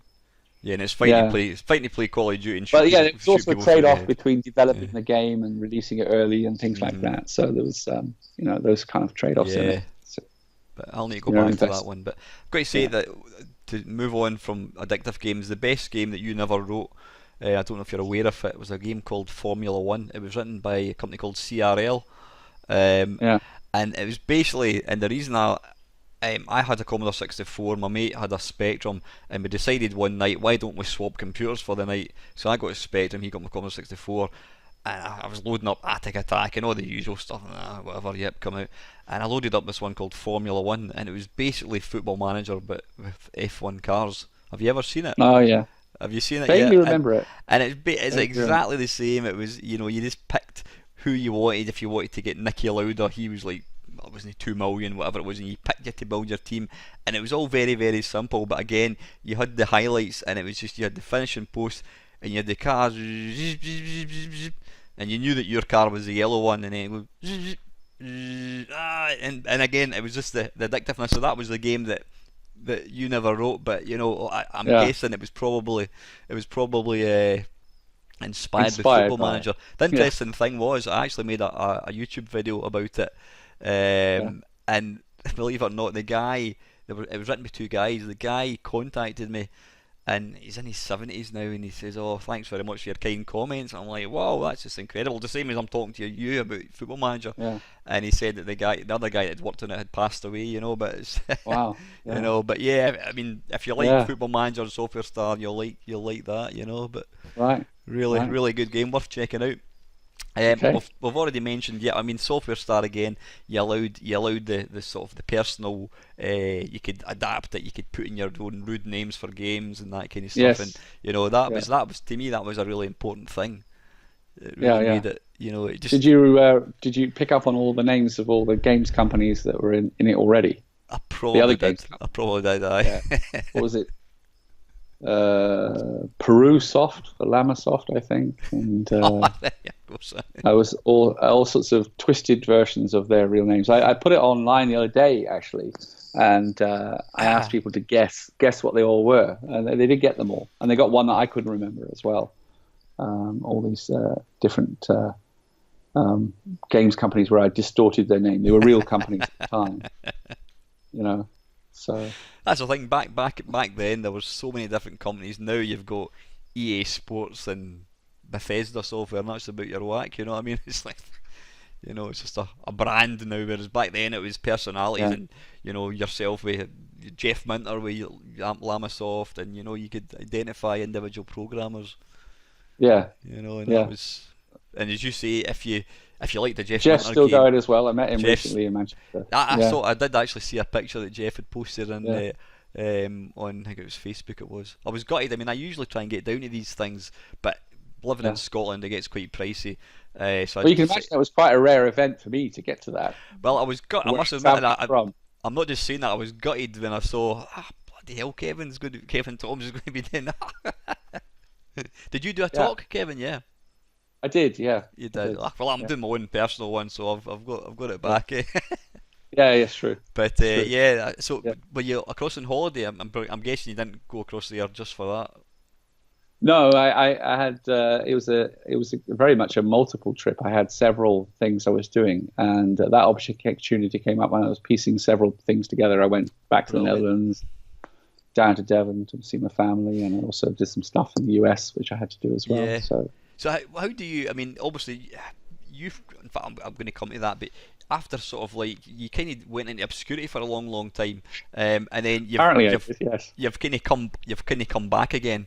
I never noticed I was in obscurity. I'll just point that out. I didn't notice it. It wasn't dark around me, you know. It was. You weren't very actually. I could still see the world, you know. Just we couldn't see you. You weren't berry picking in outer Mongolia, anything like that at all. Then, or became a Tibetan monk. Are you? Oh, you know about that? Okay. I did. Yeah. Are you quite surprised that this thing that you did 30 years ago, whatever, it's still got the interest, people like myself wanting to talk to you about it, and does it kind of surprise you, or and do you quite enjoy? I'm guessing you do quite enjoy it. Yeah, I enjoy it. I mean, why should I complain? I mean, it's great. I mean, it's a very positive thing. I mean, it's entertainment in people's lives. It made a positive effect on them, Definitely. and I was proud of my work, and I think it was good work. And as I say, I felt it was so such that I felt I could do it more, and that's what brought me back to it. I felt it was like something I was still capable of. So I've become round the loop and had another go at it. But I've obviously done a lot of other things in the meantime, but always in software. I've always been in software. Yeah, Just yeah. lots of different software, Hmm. and lots of different companies. Yeah. But I think the fact that I mean, I was watching a program with the wife last night all about Walt Disney, and they made Snow White, and it's even now it's never dated. It's an incredible Mm. thing. And the same with Football Mm. Manager. It was a game that you wrote 30 odd years ago. People still play it to this day, and you must be Yeah, proud. You must be proud of that fact. There's not many people play. absolutely. You know what I mean? Yeah, it's. Yeah. Yeah, It, no, it's great. And, and people talk to me about it, and that, there's a lot of nostalgia about it, which, I mean, it's really wonderful. I'm pleased, delighted. Yeah, of course. and obviously Yeah. the fact that you're getting the success with the new version for Android and iOS as well Well, is yeah, epic. Android, iOS. Yeah, I mean, it's true to say. I mean, firstly, when I put the idea out of rewriting it, recreating it, it came into my head. I thought maybe I should uh, create it again, but for mobiles. And I put that message out online and got a very positive reaction. And I even tried a Kickstarter, but the Kickstarter didn't succeed, probably because it was very Is well that right? I marketed. wasn't aware of that. Aye. Well, there's your answer. I wasn't aware of that. No, Very few people knew about the no. Kickstarter. So, I mean, I obviously didn't do a decent job of marketing it. But when I did the Kickstarter, I also started the process of writing it. And in parallel, I think I started it first. But and then I got hooked. I thought, I'm going to do this anyway. And the difference, if the Kickstarter was to give me some funds to sort of put more time into it, but when the Kickstarter failed, I just carried on in my spare time, and like I said online just the last couple of days, in coffee shops and all Yep. over the place. I was traveling and things, and I just really got into writing it, and just thought I could do this. And it's one of the reasons why I did the text version first as well, because it took less time to do that than it would take to do the graphics version as well. And also I wanted to make sure that it worked in text. Hmm. But yeah, and then what's happening now is as a result of recreating the game, and it is a slight evolution, but it's very faithful to the original in many ways. Then, of course, more and more people are making contact, or I'm making contact with people who have a lot of memories of the original game, and and there's certainly the Football Star Manager is a good game, and it's very, very playable, and it's a lot of fun. Hmm. But it also has a huge nostalgia part from it for a lot of people as well, because it's so reminiscent of playing the original game Yeah. and the memories it brings, but on their mobile now. That's the difference. And because I thought that was a really good idea. I thought this was a game that was very straightforward to play, and you could play very easily. I thought it'd be really suited to mobile. Aye, you're on the So train, play it for 15 minutes on the tube, whatever, save it, bump. yeah, Yep. And yeah, dare I say, sitting in the toilet at work for a yes. couple of matches. Yeah. I mean, people do. I mean, that's the idea. Anywhere, anytime, and I do it myself. Yeah. Just a bit of downtime, waiting for someone. Oh, I'll just play now. While I'm waiting, a bit bored here, I'll play. But yeah, that definitely works. And but as I say, the contact and there's a lot of reaction for people where, oh, I remember that. Oh, wow, it's on mobile now. This sort of thing, and it's great because they're also talking to me about it, what it reminds them of at the same time. Not just oh, that's interesting, but yeah, I remember I used to play this with my mate or with my Hmm. dad or whoever, and the connections it makes. And it's a positive thing. It's like it's like remembering a song reminding you of a happy time. Yep. It's a And game reminding you of the happy great time. thing about a game is you can actually live it properly. It's not, you can actually, you're playing it just exactly what it was like. You've got the full, the real experience. But then, as you say, you've got the happy memories tagged onto that. 16-year-old Yeah, at school, or whatever, or just yeah. yeah, You know, yeah. It's bringing you back that time. Yeah, superb. yeah. Just So to go that's back, definitely working. yep. Yep. Just to go back slightly, Kevin. So obviously you did. You said Football Manager 2, Football Manager World Cup. There were a few other games released by Addictive, including Arak, Head Coach, Stringer, President, and Hotshot. Am I right in thinking it Yeah. was President? That was the only one that was written by yourself. The others were written by other Yes. people. What Yes. was President? Oh, the Donald Trump edition. Was it literally about time to become? Maybe that's how he became president. Maybe he was playing it. I've never played Well, that. it was a combined game. It suffered actually because basically the company I sold the company about that time, and it kind of ended up in like a hole between in the transition. But it was a game where you ran a country, but the country was also occasionally at war, and it was an oil-rich country. So you were trying to be. So I was trying to do three things at once there, actually, thinking about it. So it was a game about running a country, so that kind of game. It was a game about digging for oil and getting it out of the ground and trying to build an oil business. And it was also occasionally a war game as well. So you had to defend your oil installations against attack from tanks and planes from other countries. Right. So you had all three things going on in the game, sort of visually on the screen. What system was it on? Was it 16-bit or was it 8-bit? It Can you was, remember? Was it the Amiga, Commodore Amiga? I think, yeah, no, that was 8-bit Was it the 8-bit? because Yeah. I wrote it in fourth. All right. Uh, Okay. Yeah. yeah, that was written in fourth, which it was would run on 6502 Z80 and 68,000. Did it run? Well, it did later. But no, I was just doing Z80 and 6502. So it would be the Commodore 64, the Amstrad, and the Spectrum. I think I did all three. If it was in Yeah. fourth, could you not have done the Jupiter Race version? Yeah, the Jupiter Race was fourth. No, I learned fourth, and I wrote that in fourth, and cross-developed. And I also, I'm trying to remember, but I think Football Manager 2 was written in fourth as well. Did I What? do that in fourth? Yeah. Why did you change? What was Yeah, the reason for because changing? sorry, What was the reason for sorry. changing? What was the reason for changing language then? Uh, I was creating a virtual machine, although I didn't know it at the time, and so I was creating something that would run. Basically, the painful part was all the different computers and the fragmentation, which we touched on earlier about all Yeah. the different ones. But I wanted to be able to write the game and get it onto different formats without having a painful conversion process each time. It seemed to me a good idea if I could get the same code to run on everything, and I discovered this fourth language run on different, and you could implement quite quickly on different platforms. So I went on from there to create President using that, and it would run on all three devices with the same source code. Right. Okay. Yeah. So it was And just I a did, lot. and I did, Yeah.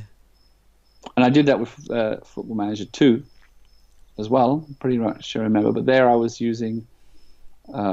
writing the core code, and there was a team of half a dozen other programmers scattered all around the country that were writing the machine code sprite stuff. So what I did was abstracted that, and that basically I worked with world coordinates and they worked with screen coordinates. So it was a translation from one to the other.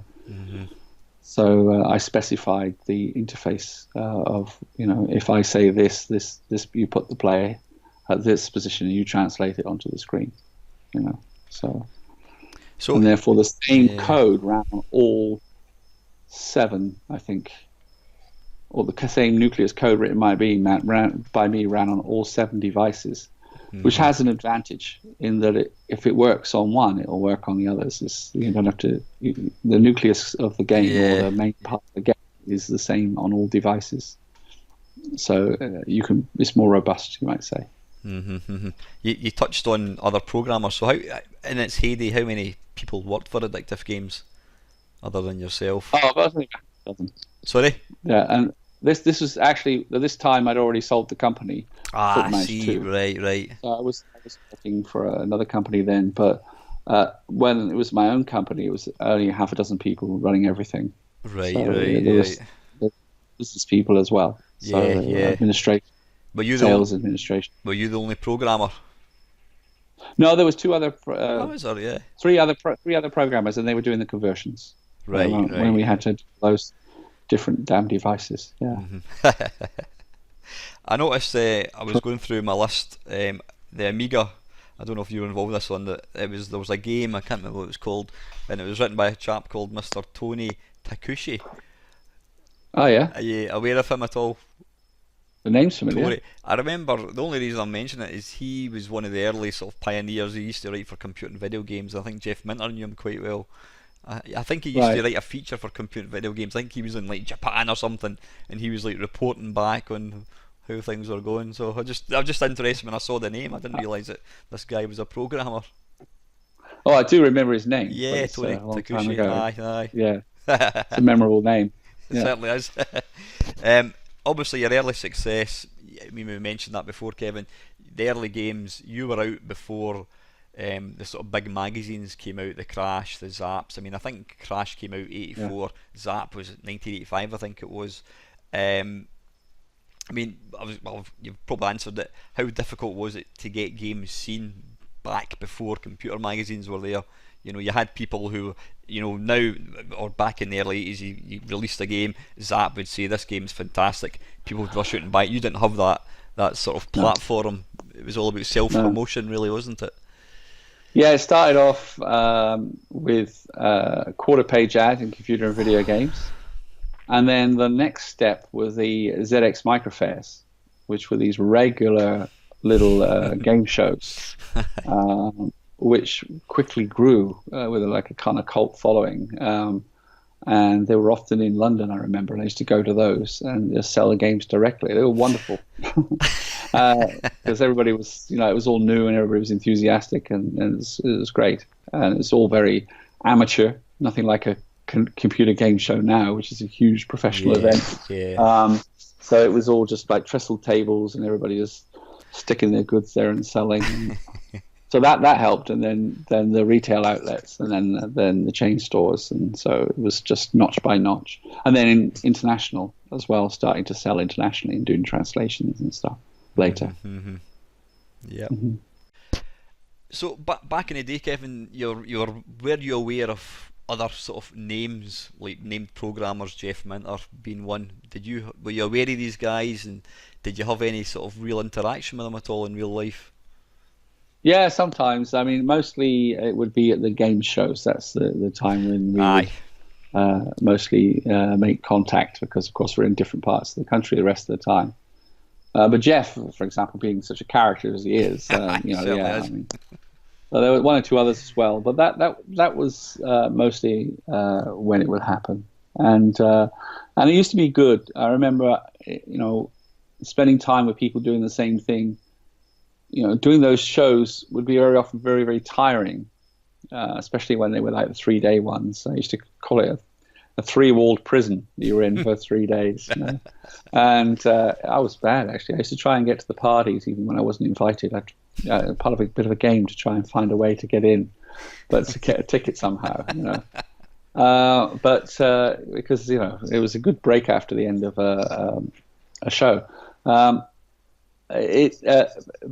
it was also the energy I used to get, I remember, was from meeting other people and talking, and because some of the things that were tough, you were sharing those problems, and it just gave you a lift to know that it was not just you trying to do what you were doing, and other people were working through it as well, and finding things just as challenging. So that was good. So you kind of bounced ideas about sometimes. Did you ever like you'd speak to somebody, ask Jeff how did you get around this or whatever? Was that kind of Yeah, sometimes we talked about things. I think, yeah, definitely, and eventually there was, things like industry organizations started to form and stuff like that. So people started to officially deal with stuff. Yeah, I can remember a few of those as well. I mean, now Yeah, we just take for granted. I'm sitting talking to you in New Zealand on Skype here, and the internet. But it's hard for yeah, people like my daughter, 13 years old, to understand that the internet did not exist. 20 years ago. no, It's incredible no, how we managed to get by there. No mobile phones. Perish the thought. yeah, yeah. I actually remember, yeah, yeah. I remember being shown the early internet by a company I was working with at the time, and they showed Mosaic, and and showed it working, and explained that when you click on the link, it will go and get a page from across the world. It might take half an hour, they said, but we think it's got a great future. You're like, We that'll think it's got a never great catch on. future. Yeah, they actually did say we think it's got a great future, which is better than, well, even Microsoft got that one wrong. Internet's not very important. That was their attitude. Yeah. Looking at my games list, it seems that one of the last games to be released, I think, was Football Manager World Cup Edition on Amiga. How did these later ones, or how did that favour? How did the public, enjoy that one compared to the early ones? Did it sell just as well, or Well, Football Manager 2 certainly sold very well. did it? Yeah, I think it yeah. was number one for 3 months. World Cup edition probably not as much, but I can't remember it very well. I'm sure it wasn't as much. I think it was the one that burned me out, if I'm rightly. That was the one that was extremely strenuous Aye. to do, because there was a lot of political things going on, and you know, the workload on me was enormous at that point. Too much.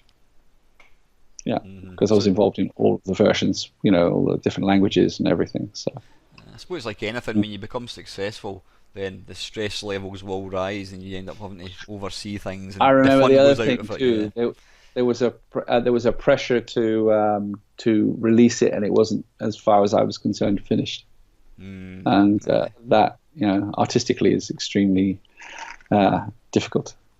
Aye. Aye. It's the old artistic differences thing. Yeah. But That's it. we had artistic differences.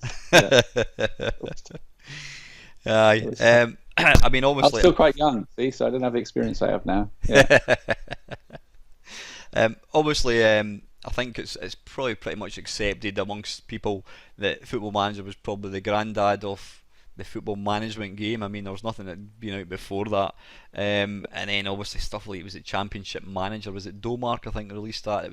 I think was it two guys, just two brothers? I yeah. think did that, and there was So, various. yeah. I think Gremlin Graphics brought out one as well. I can't remember, but to be honest with you, I Yeah. was never. I did try them, and I thought, nah, and I had an Amiga, and I went back to my Commodore 64 to play Football Manager, But yeah, I mean that spawned a genre, It's Yeah, have, that's true, and many people said that I think it's correct, because it was right at the beginning. It was the first one, and people followed it later. And absolutely. at first, people didn't see why you would do a game like that, because they were doing all the arcade game clones, and so it was very much on its own. Did you? I take it you didn't get involved, and were you ever, asked for advice by any of these guys that made these other games at all?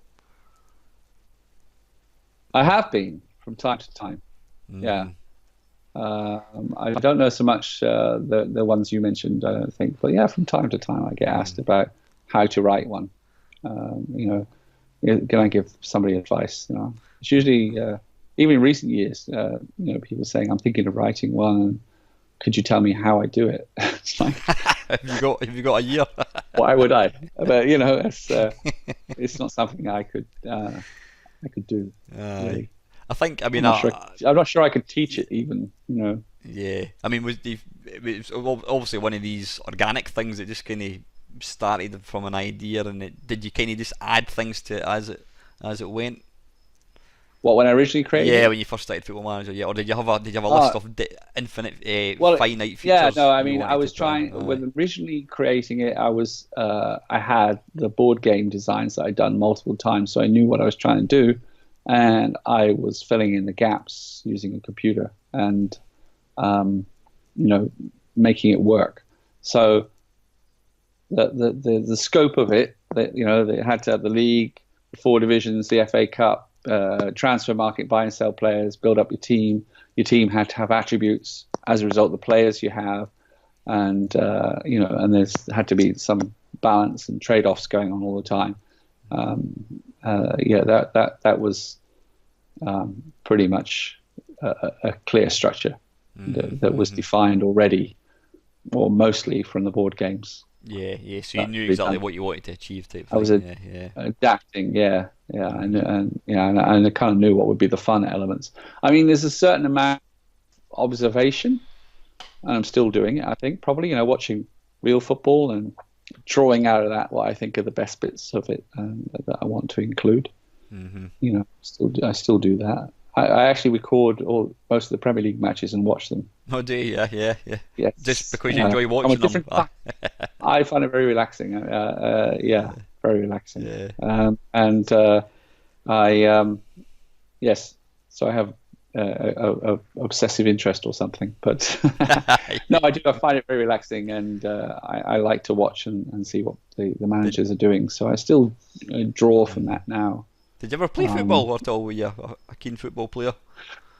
Yeah, I used to. I had my own team. I managed my own team when I was 13. Really? Oh wow. Yes, but I used to play in goal. No, I used to play. I was quite good in goal because I was quite agile, and I also used to play as defender. I was quite fast. I could run quite fast, but and then I was playing in goal, and a critical thing limited my progress. I became short-sighted. It's not the thing you want to be as a goalkeeper. Miss the ball because you can't see it very well. And it was long before contact lenses and things like that to solve the problem. So it just completely limited my progress with football. So your football career was cut short. Drove me, by injury. So I obviously had to take up coaching, and management. Yeah. What do you mean you're injured? Oh, I can't see the ball. Oh, right, okay. Yes. The injury is I don't know where the ball is. That's a fair point. I dived to the right and it went to the left, not because it was a penalty though. Yeah. Obviously, I mean, I'm still a keen gamer even now. I don't even know, apart from obviously your new game that's just come out. I don't think. I mean, things like Championship Manager. I don't think these games are still getting produced anymore. Is there? Are you aware of these games still being available commercially? These Football Manager. You mean the ones that were made long time ago? Yeah, I mean, is there Football Manager style games coming out now, apart from your one, and PC and that? I don't know if they... Well, the other Football Manager, of course, by Sega. I mean that one. Oh, the big one. That's right. Yeah, that's right. Aye.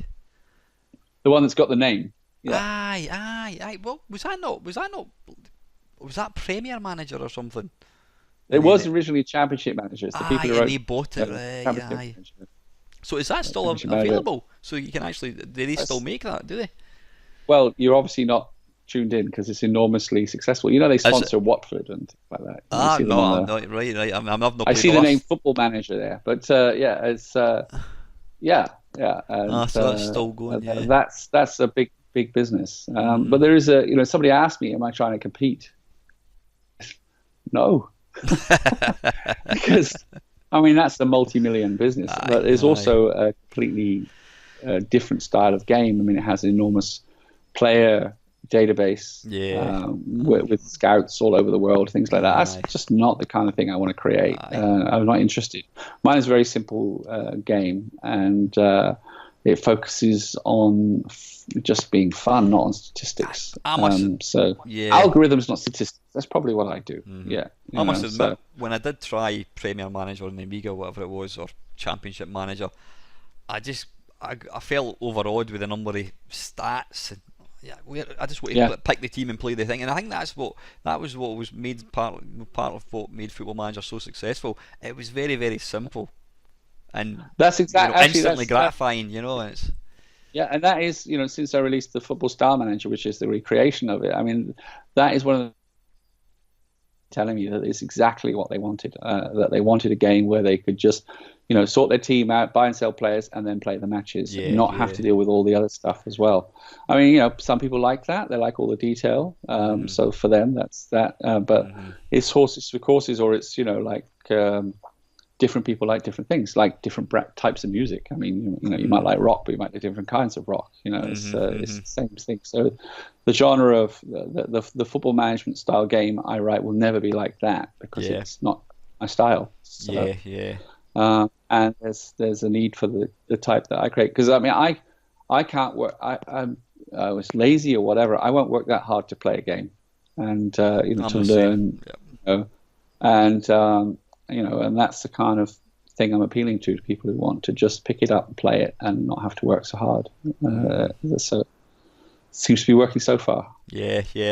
I mean, I must admit, I don't play many sort of football video games. I mean, your FIFAs and all that. I've bought them in the past, and I just want to get into the action, and I don't want to mess about with scouts and attributes, and they've tried to manage it. And I can, as you say, there's obviously people who they love the whole stat thing and they play the game, but I just want to, if I want to play an arcade football game, I'd rather just load up something, get right into the meat and bones. I don't want to mess about with stats. If I want to play a stats game, I'll play Football Manager. Yeah, I think game software can suffer from the same thing as business software. What is that phrase?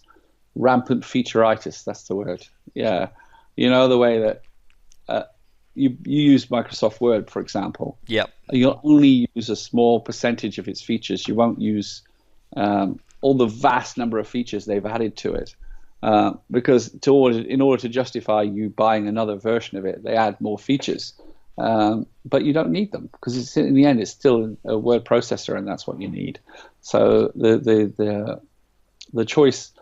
So I mean, I'm add to the Football Star Manager game. One of the things that I enjoy about it is evolving it. But I've got a couple of things. One is there's a severe constraint that I must keep it close to the original, because that's what people want, that feeling that comes from that.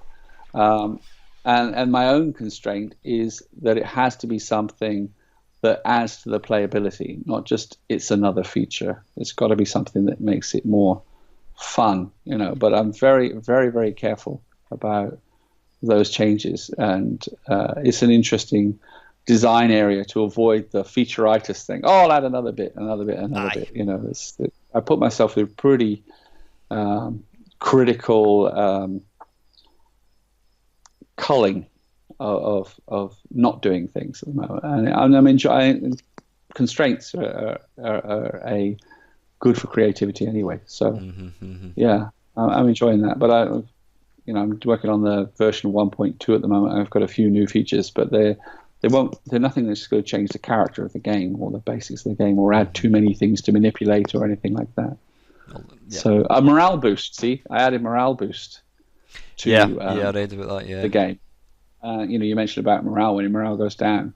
So I added morale boost, but it's not like you can just boost morale whenever you want. You can use it twice in the season.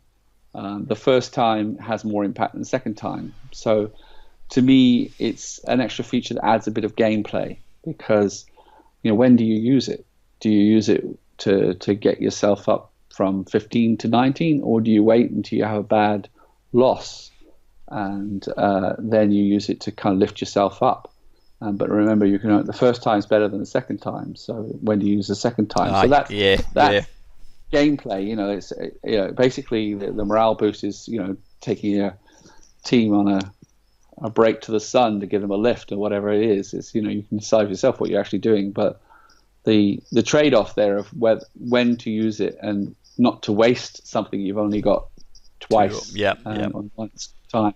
That to me then adds something to the gameplay, because it's part of a strategic decision you make of when it's appropriate to use it. And so that's the sort of thing that I will do, but not add lots and lots.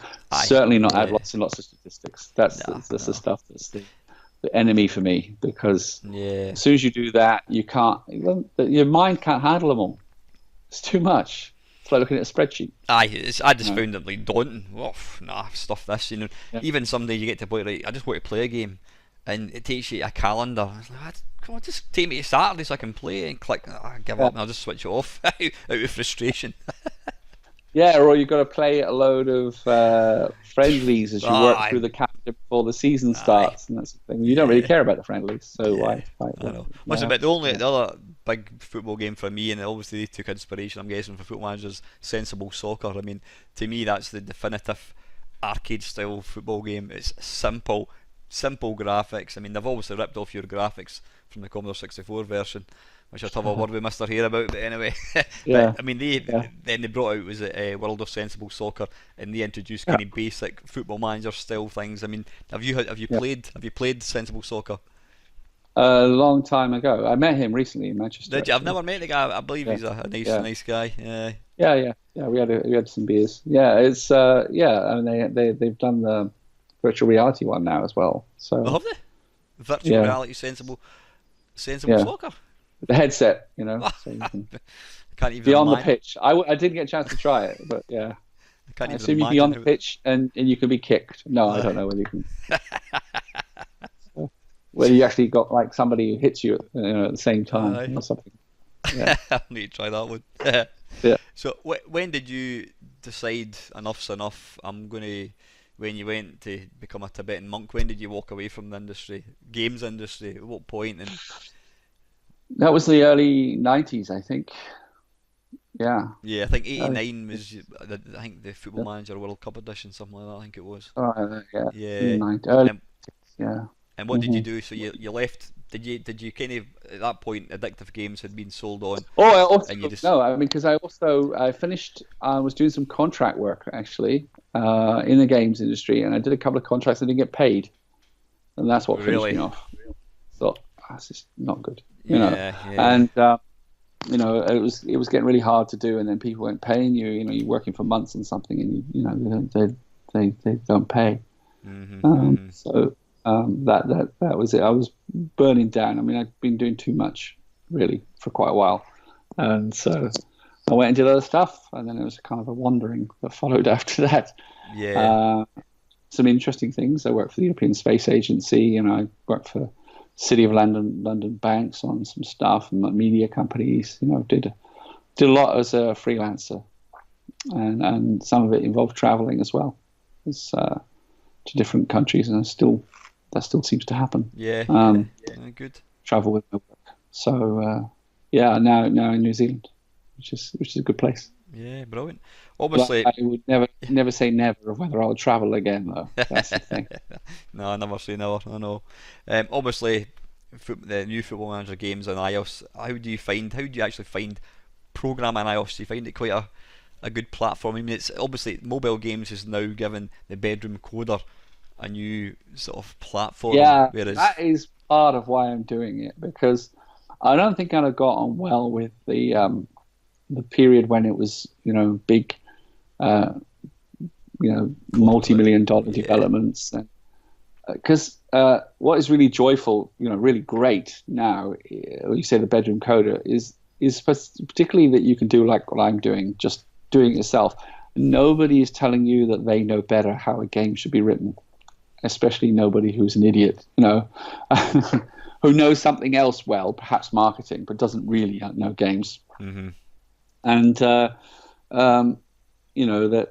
that therefore it's like you can do it the way you want to do it, and actually get to the audience, the people who want to play as well.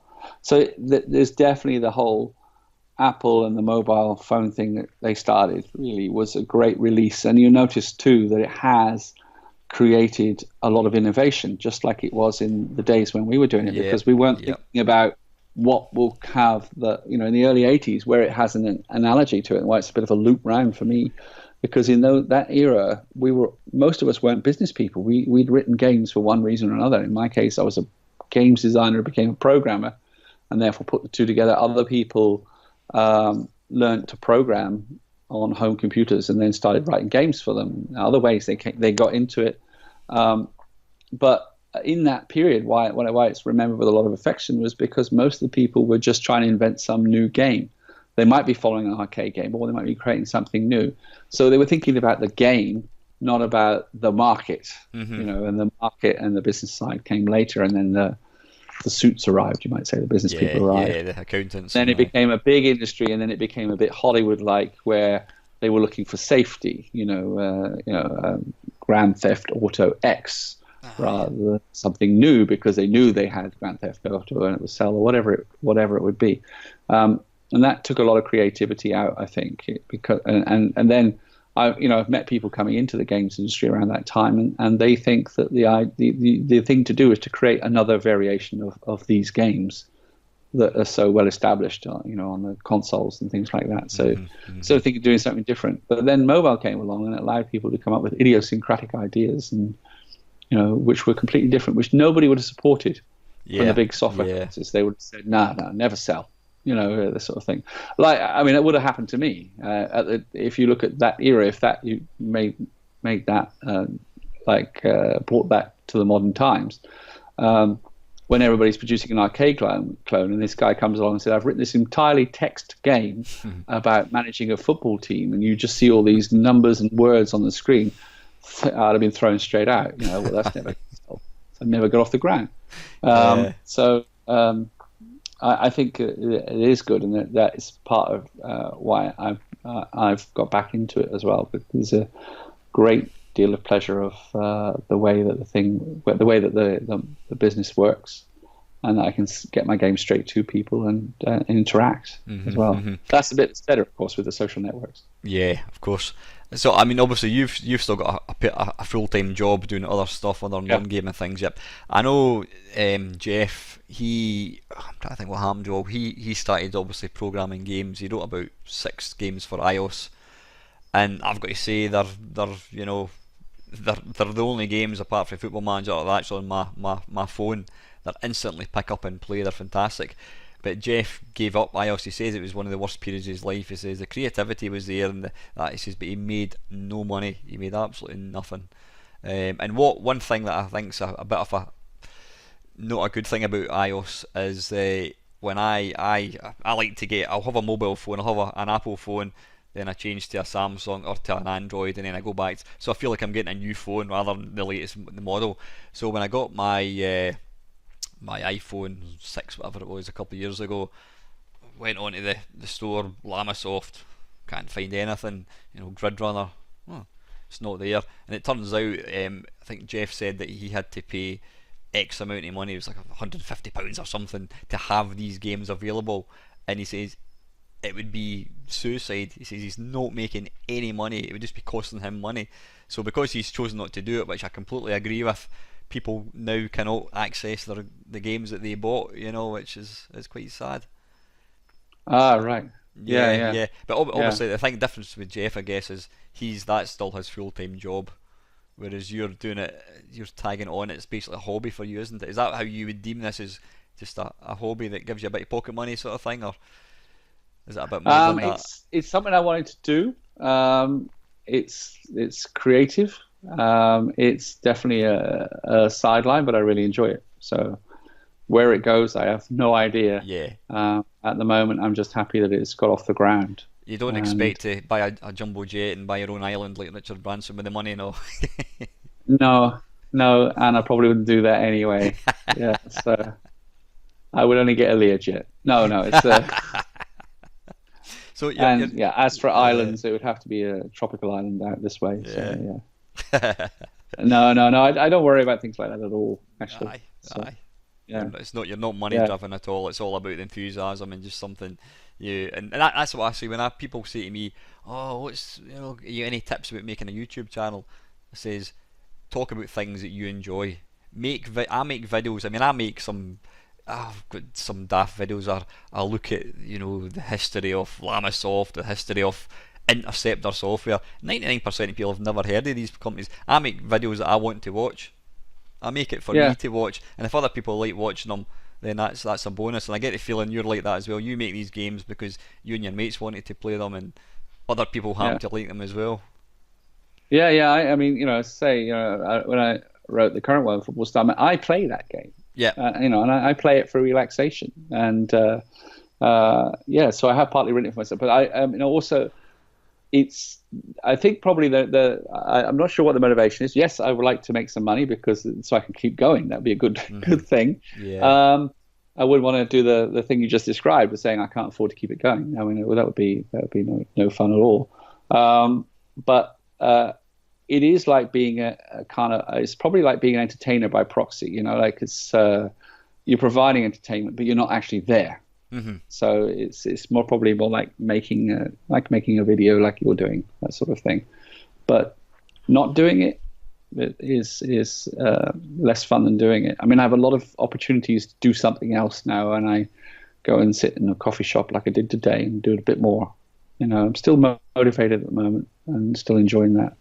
So the fact that I find it very relaxing is important, I think. So it's not a chore for you. It is a hobby. You enjoy doing what you're doing. And this game is, well, I've put a lot of work in and many hours in. I mean, there was certainly a desire to complete it and complete it well. That was a driver. I was driven to do that, and I guess I still got some of that drive because I'm not finished with it yet.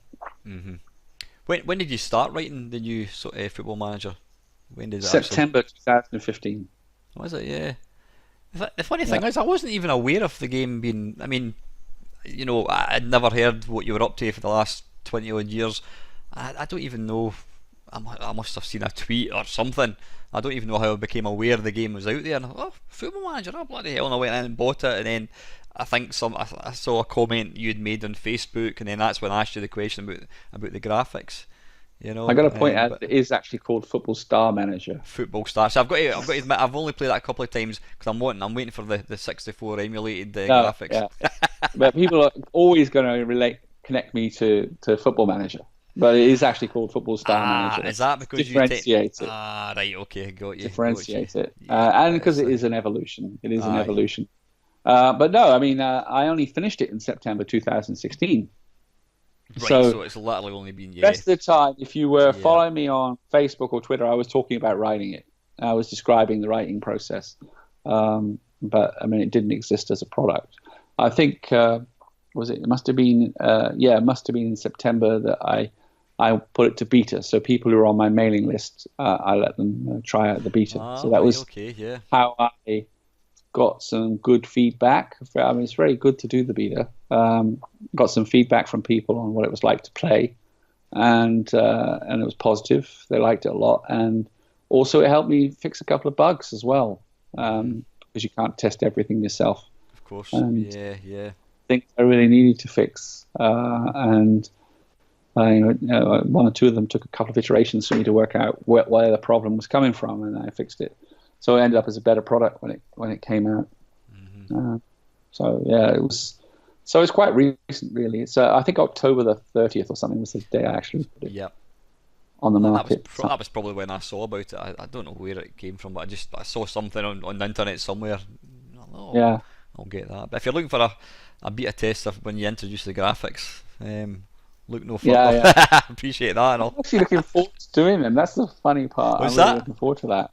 I'm really looking forward to doing them.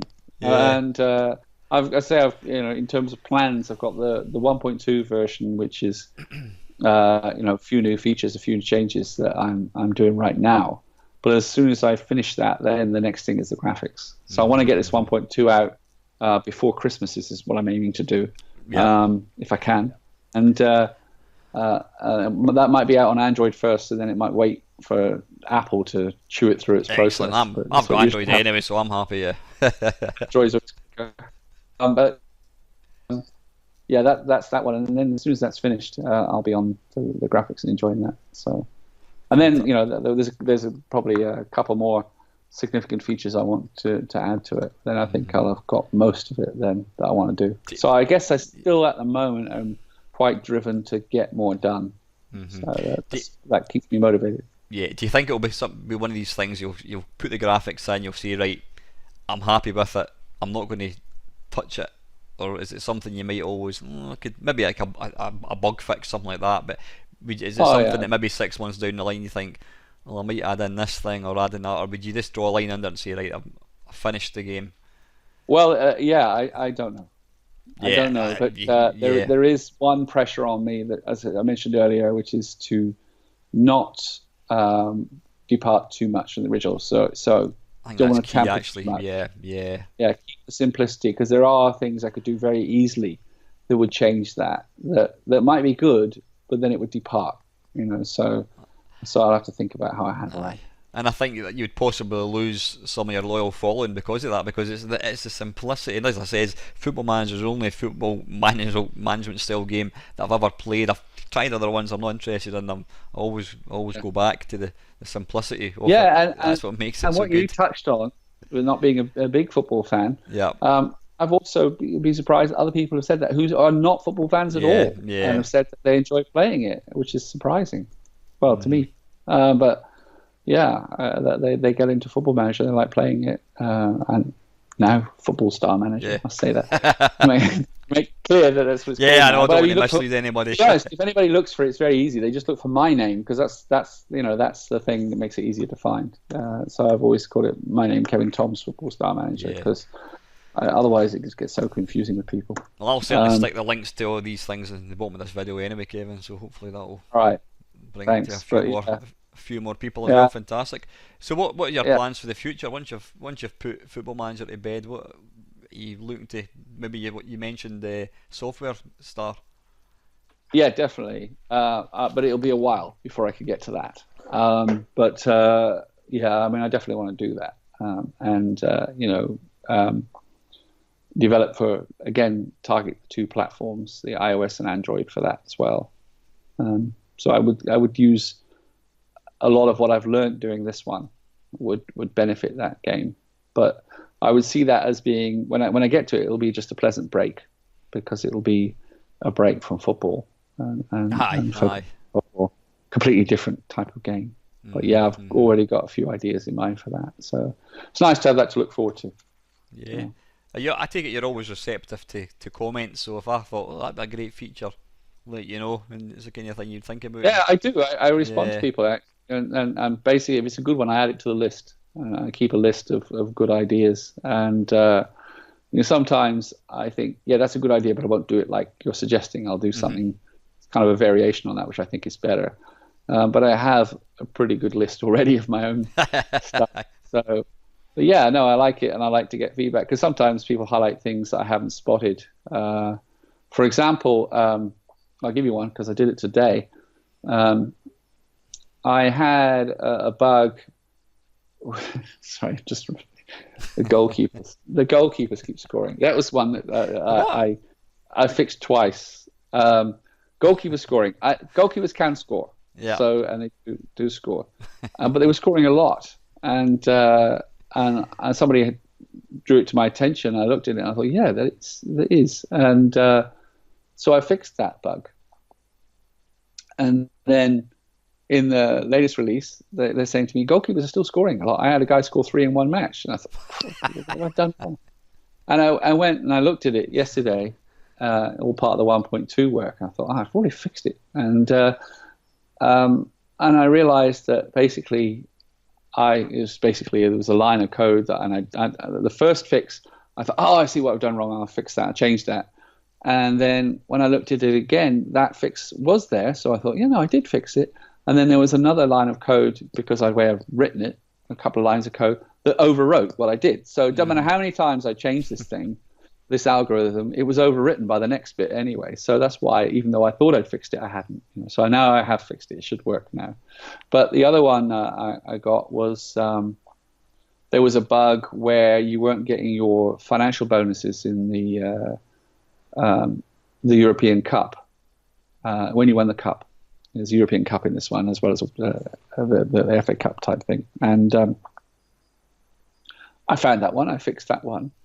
And then somebody said to me, yeah, well, I just won the European Cup, and I didn't get much gate money for it, because I got a lot for the semi-final, but I didn't get anything for the final. I was in the European Cup final, And I looked, and all it was is I'd accidentally put a 6 instead of a 5 in one particular algorithm, and I was looking at it, I couldn't see it, I couldn't see it, I couldn't see it. And oh, that should be 5, not 6. And Yeah, yeah. and now it should work on the new version. So there's still little bugs like that, which you can imagine. I was just tired. There was another part that was 4 and 5, and I had to make this 5 and 6 or something. I did 4 and 5, and I did 5 and 6, 4 and 6 instead.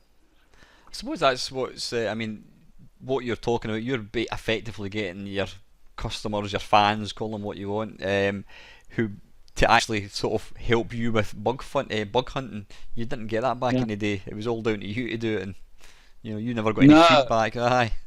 Yes. I used to get occasional feedback, but no, I mean, I consider it as one of the better things because it's one of the things I really like about the mobile model is that you can update the product. So you got to be careful. I mean, I've managed to I've done 2 updates so far, and I'm working on the third one. So far, the changes I made, even though they add a couple of extra features, the save game from the previous version still works, and I'm trying to maintain that at every release. Yeah. It can get hard to do when you make a number of changes because you've got data that wasn't in the original save game, and you've got to create it somehow.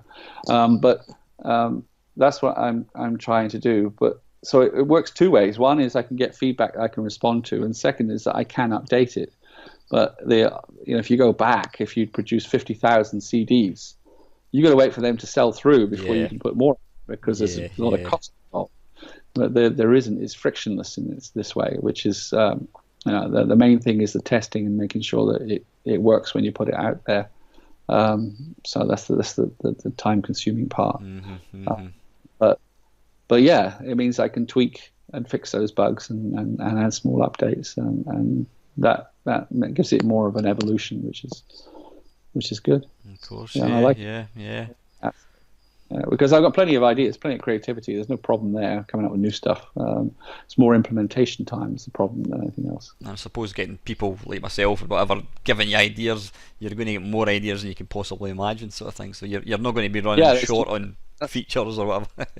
Yeah, that's why they go on a list, and some of them I think, no, I won't do that. I mean, because of the constraints, or I don't, So I mean, obviously, some people are going to ask for things. Why not? I mean, they're going to ask for things. It's just one particular thing that they particularly want, which probably nobody else wants. Yeah. Would you ever this nasty word? Would you ever introduce in-app purchases? Yeah. I'm sure I will. I think. Yeah. I mean, I think having the option. Here's a suggestion: having the option to add my own name into it would be quite good. You can. Yeah. Pay 70 pence or something, and I can pick who I'm going to be. That would be pretty good. No, I think because in-app purchases is one way to help, keep it evolving. Of course, yeah. So I mean, it's not at the moment, but it's not that I've banned it. The game's the price of a pint, so I think it's reasonable. I kind of laugh at you hear people complaining about such and such. It's $4.99. I'm not paying that. It's like, wait a minute. You're paying for a game. You're paying, as you say, the price of a pint. Back in 1985, I was paying $9.99 for a Commodore 64 game, or 40 quid for a SNES game. That was equivalent to about £100 now. And just people just. I think it's amazing. They want things for nothing now. now. Football Star Manager is £2.99 at the moment, right? £2.99. And the original game was $6.95 or $7.95, if I remember rightly. Yeah.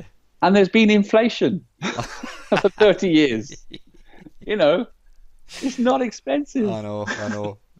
But I make those analogies because I think it's a fair analogy. I mean, how much entertainment do you get out of a pint of beer, and how long does it last? Aye. And and so I don't think it's expensive. Absolutely. $2.99. Yeah. And listen, Kev, it's now, I don't know what time it is in New Zealand. It's 25 past. It must be about 1 o'clock in the morning, is it? 12:24, 12:25. Is it? Yeah. 25 past midnight. Oh, well. Yeah. Listen, Kevin, it's been an absolute blast.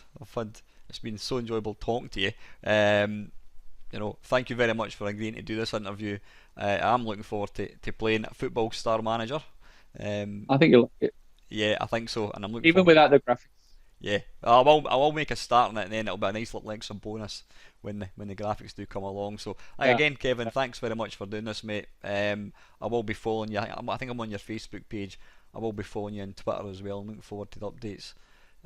Cool. And hopefully we'll catch up at some point. If you're ever across for one of these shows, I might get to buy you a pint, mate. Yeah, that'd be good. That'd be good. So you're gonna edit now. Yes, I will. Well, I'm not really going So to. will you send me? Will I see a copy before you put it up? If you want, I'm quite happy to do that, Kevin. Yep. Yeah, I'd like to. Yeah. Not a problem. I mean, I don't. I tend just to when I make my own videos, I tend not to edit unless I stutter or forget what I'm going to say. But I'll just put this out as is. You know what I mean? And you know what? I'm not really that bothered. You There's- should put it up. Yeah. Yeah. Cool. I don't think there's anything. There's nothing that we've said. No, that's- no, we're just chatting. Yeah, No. and I think people really. I certainly this type of video is the type of video I like to watch. It's just an honest. Yeah. It's people. Oh, bloody hell! I'd love to have known that. You know, and the stuff that you're talking about. I think that's what makes it appealing. It's down to earth. It's raw. It's just out there. There's no, you know. Yeah, yeah. No, I'm happy with that. You go ahead. No problem. Fantastic. So, and listen, Kevin, thanks very much again, mate. And I says, Yeah, I shall it's a pleasure. speak Thanks to for you making the soon. suggestion. Well, when you put it up, I'll certainly link to it. I think it'll be interesting to people. Opportunity to see me. The people who are already following me to see. Brilliant. I'll me send chatting you away. the link. I'll probably get it done later on today, so you'll get that tomorrow morning, mate. It's cool. Okay, and thanks, All right. Kevin. Take care, buddy. Pleasure. See you, Good mate. luck with it. Bye-bye. Thanks. Bye. Bye now.